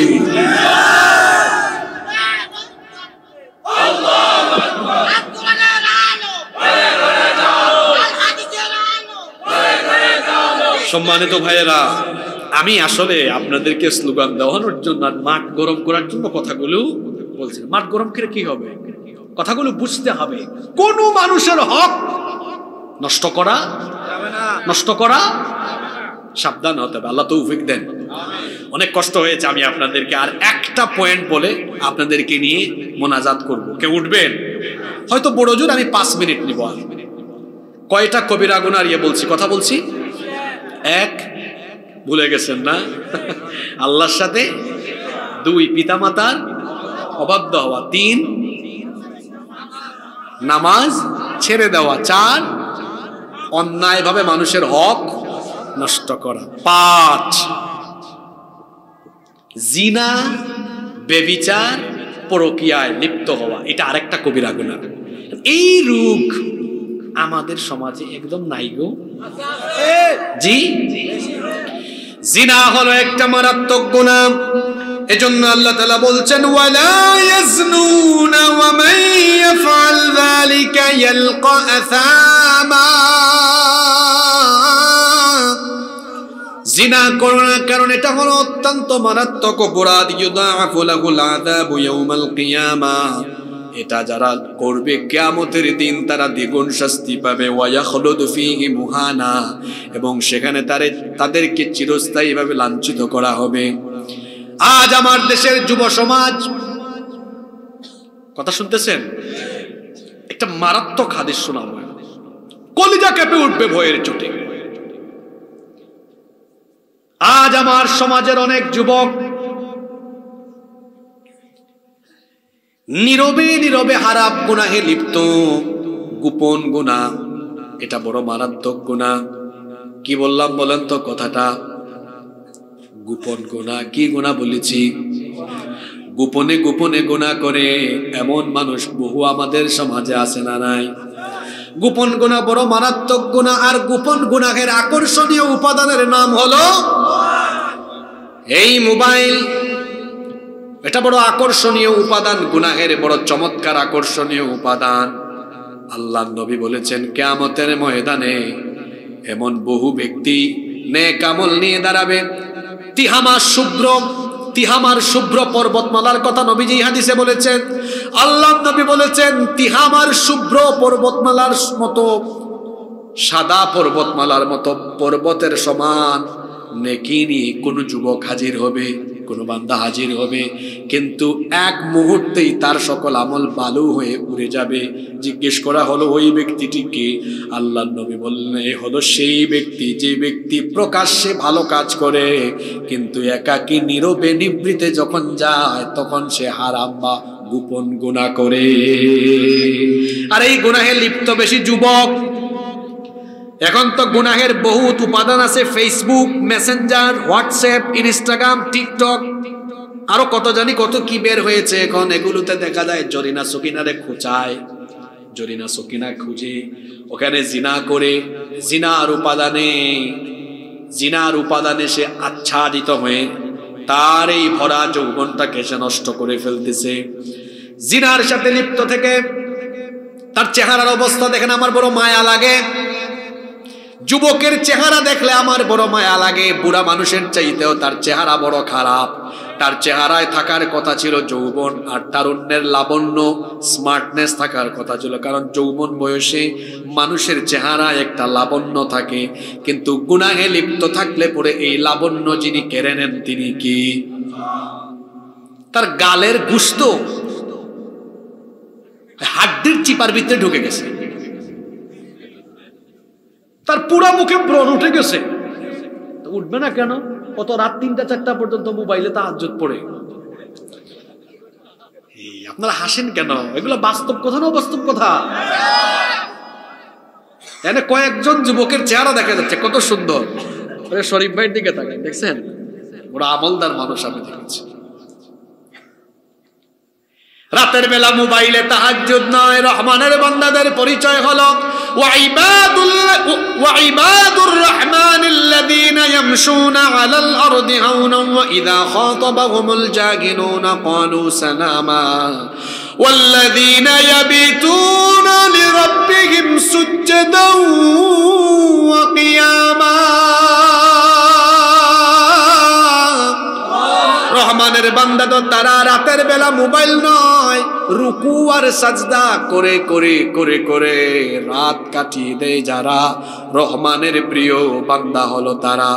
ও আমার ভাইয়েরা বলেন তো দেখি, রাতের বেলা সবার বাড়ির দরজা বন্ধ না খোলা? আসতে বলবেন না, জোরে বলেন। রাতের বেলা সব বাড়ির দরজা বন্ধ না খোলা? রাতের বেলা সবার দরজা বন্ধ হয়ে যায়, কিন্তু একজনের দরজা তখন খোলা। তিনি কে? সবার দরজা বন্ধ, কিন্তু আমার আল্লাহর রহমতের দরজা খুলে। তিনি বলেন মান যাল্লাযী ইস্তাগফিরুনি মান যাল্লাযী ইয়াদউনি। এমন কে আছে গভীর রাতে সে আমাকে ডাকবে? এখন কিন্তু আমার দরজাটা খোলা আছে, আমি জবাব দিব। মান যাল্লাযী ইস্তাগফিরুনি, কেমন আছে যে আমার কাছে ক্ষমা চাইবে?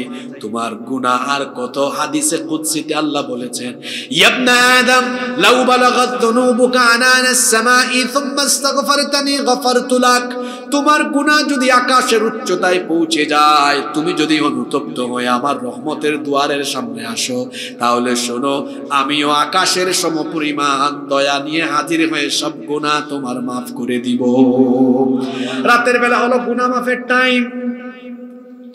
প্রত্যেকটা সিক্রেট, প্রত্যেকটা সফল ব্যক্তির, অনেক বহু সফল ব্যক্তির সিক্রেট আমল হলো তাহাজ্জুদের নামাজ।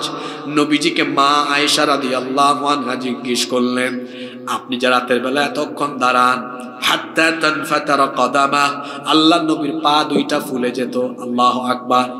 আপনি ঘুমাতে ঘুমাতে গাল ফুলে যায়, শরীর ফুলে যায়, আর আমার নবী রাতের বেলা তাহাজ্জুদের জায়নামাজে দাঁড়িয়ে থাকতে থাকতে পা ফুলে যায়। এটা হলো আপনার সাথে নবীর পার্থক্য। মা জিজ্ঞেস করলেন, নবী গো, আপনার তো আগের গুনাহ মাফ, পরের গুনাহ মাফ। জান্নাতে সবার চেয়ে আপনার মর্যাদা বেশি। এত কষ্ট করেন কেন? এত কষ্ট করেন কেন? এত কষ্ট করেন কেন? এত রাত জায়নামাজে দাঁড়ায় থাকেন কেন? নবীজি বললেন, আফালা উহিব্বু আন আকুনা আবদান শাকুরা। আয়েশা আমার বিবি, আমার প্রিয়তমা স্ত্রী, শুনো, আল্লাহ যে আমারে এত নিয়ামত দিলেন এটার শুকরিয়া আদায়ের জন্য আমি কি আল্লাহর দরবারে সাজদা দিয়ে তার কৃতজ্ঞতা জানাবো না? সুবহানাল্লাহ। এই যৌবনকাল হলো তাহাজ্জুদের একটা বেস্ট টাইম। এখন আমার শক্তি বেশি। শেষ রাতে মোবাইলে তাহাজ্জুদ পড়বেন না, জায়নামাজে তাহাজ্জুদে দাঁড়াবেন। বলছিলাম তাদের চেহারা দেখলে আমার বড় মায়া লাগে। মোবাইলে আর খাটের চিপায় চাপায় তাদের যৌবন আজ নষ্ট হয়। হারাম রিলেশনে সে সম্পৃক্ত হয়ে যৌবনটাকে শেষ করে ফেলে। আর শোনেন, যাদের ঘুমের অভ্যাস ঠিক নাই তার খাদ্যাভ্যাসও কিন্তু ঠিক। ও ঘুমায় রাত 4টায়, ওর সকাল হয় দুপুর 12টায়। ও সকালের নাস্তা করে না, ওর পেট হলো গ্যাসের কারখানা। ও মাহফিলে এসে বায়ু দূষিত করে, ঠিক আছে কি না? কারণ ওর পেট হলো গ্যাসের কথা। এটা শুনতে খারাপ লাগে কিন্তু বলে ফেলে। যাদের ঘুম ঠিক নাই, এদের খাদ্যাভ্যাস ঠিক নাই, এদের সকালবেলা হেড অফিসের টাইমও ঠিক নাই। কথা বুঝেন নাই কোন হেড অফিস বলছি? এদের জীবন শেষ। দেখেন তো আমার বয়স্ক বাবাদের চেহারার দিকে তাকে, এখনো কত ইয়াং তারা। আমি গত 10 দিন উত্তরবঙ্গ ছিলাম, গতকাল আসলাম।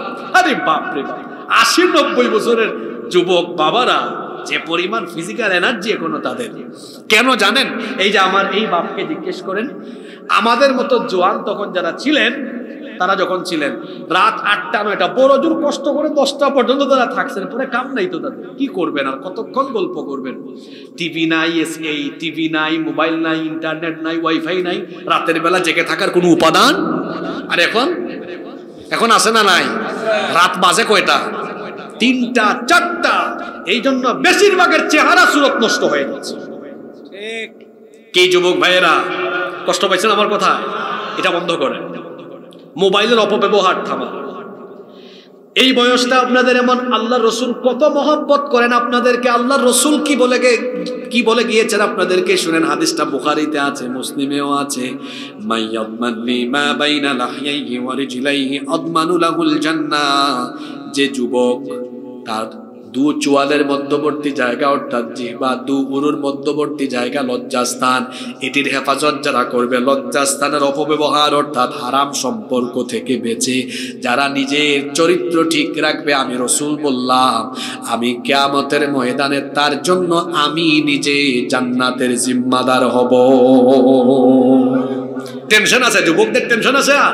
জিম্মাদার হচ্ছেন মুহাম্মাদুর রাসূলুল্লাহ সাল্লাল্লাহু। ওয়াদা করতে হবে বিবাহ বহির্ভূত কোনো হারাম সম্পর্কে জড়ানো যাবে না। পারবেন ভাইয়েরা? জরিনা সকিনার পিছনে আপনি ঘুরেন কেন? নিজেকে এমন যোগ্যতায় নিয়ে যান যাতে জরিনা সকিনার বাপরা জরিনা সকিনাকে আপনার কাছে বিয়ে দেওয়ার জন্য পিছে পিছে ঘুরে। ইতরের মতো লুচ্চার মতো কেন মেয়েদের পিছনে ঘুরেন? মেয়েদেরকে পিছনে ঘুরান মানে মেয়েরা না, মেয়েদের বাপকে। মেয়েদের পিছে পিছে লুচ্চারা ঘুরে, কোনো ভালো মানুষ ইতর। আপনি যে আরেক বেটার মেয়ের দিকে তাকায় আছেন, লজ্জা করে না আপনার? ঘটনা একটা বলে শেষ বলবো। নবীজি সাহাবীদেরকে নিয়ে বসে আছেন। এক ব্যক্তি এসে বলতেছে, আল্লাহ রাসূল, আমি তো রাস্তাঘাটে নারীদেরকে দেখলে আমি আর ঠিক থাকতে পারি না, আমার মনটা চায় জিনা করি। সাহাবীরা অবাক, রাসূলকে এই কথা বলে, এত বড় সাহস তার। কিন্তু তিনি তো বিশ্ব মানবতার নেতা, নেতৃত্বের কোয়ালিটি ছিল তার মধ্যে, আল্লাহ দিয়েছেন এটা, সুবহানাল্লাহ। তিনি তো আমার আপনার মতো বদমেজাজি না। তিনি আদর করে তাকে ডাকলেন, তুমি আমার কাছে আসো। সুবহানাল্লাহ। একদম কাছে বসালেন, বসায় বললেন, আচ্ছা দেখেন ট্রিটমেন্ট কেমন হয়, ট্রিটমেন্টটা কেমন হয়? সব জায়গায় মেজাজ দেখাই আর ট্রিটমেন্ট হয়। আচ্ছা, যদি রাস্তায় তোমার স্ত্রীর দিকে তাকায় কেউ তোমার মতোই তার খায়েশ জাগে, কেমন লাগবে গো? এটা হইতেই পারে না, আমি এটা চাই না। আল্লাহ রাসূল বললেন, যদি তোমার মেয়ের দিকে কেউ এরকম তাকায়, কি বলেন, তারে ধরে ফেলবো। তোমার বউ, তোমার মার দিকে কল্লা উড়াই ফেলবে একদম। আল্লাহ রাসূল বললেন, তো তুমিও তো যার দিকে তাকায় তোমার খায়েশ জাগে, ওইটাও তো কারো না কারো মেয়ে, কারো না কারো স্ত্রী, কারো না কারো মা হতে পারে। তো নিজের জন্য যেটা খারাপ লাগে মাইন্ডসেট বেলায় কেন এত ভালো লাগে? সাহাবী বললেন, তওবা করলাম, আমি বুঝতে পেরেছি, আমি এখন থেকে আমাকে আল্লাহর পথে রাখবো। সুবহানাল্লাহ। যুবক ভাইয়েরা, রাস্তায় যে মেয়েটি যায়, আপনার বোনের দিকে কেউ যদি এরকম করে, কেমন লাগবে আপনার? বলেন কেমন লাগে, বলেন কেমন লাগে? তো সে কি কারো বোন না? নিজেকে, নিজের কেরিয়ারকে সুন্দর করার চেষ্টা করেন, চরিত্র ভালো করে। বিয়ের সময় যখন হবে, এবার বাবা মার প্রসঙ্গ আসে, মোহরানাকে সহজ করে দিবেন। বিয়েটা সহজ হোক, আমাদের সমাজ থেকে জিনা ব্যভিচার বন্ধ হয়ে যাবে ইনশাআল্লাহ। কয়টা কবিরা গুনাহ নিয়ে আজকে আলোচনা করলাম? দেখি বলেন। 1, আল্লাহর সাথে। 2, পিতামাতার। 3, ফরজ নামাজ, নামাজ ছাড়বেন আপনারা। 4, মানুষের হক। 5, জিনা ব্যভিচার থেকে সেফ থাকা। যে 5টা কথা বললাম, এই 5টা রোগ আমাদের সমাজে নাই গো? আছে, আছে। সমাজ বাদ দেন, প্যান্ডেলের ভিতরেই আছে। আল্লাহ এই রোগ থেকে আমি সহ আমাদের সবাইকে হেফাজত করেন। সময়ের কারণে বলতে পারলাম না, এটা 5 দিন 6 দিন একটানা ধারাবাহিক তাফসীর মাহফিল হলে তখন এই যে আজকে 5টা শেষ হইল, কালকে 6 নম্বর থেকে শুরু হবে, কালকে আরো 5টা বলে পরের দিন 11 নম্বর থেকে শুরু হবে। এইভাবে করলে পরে চালানো যায়। যতগুলো বললাম আল্লাহ এগুলো সহ বাদ বাকি সব কবিরা গুনাহ থেকে আমাদেরকে হেফাজত করেন।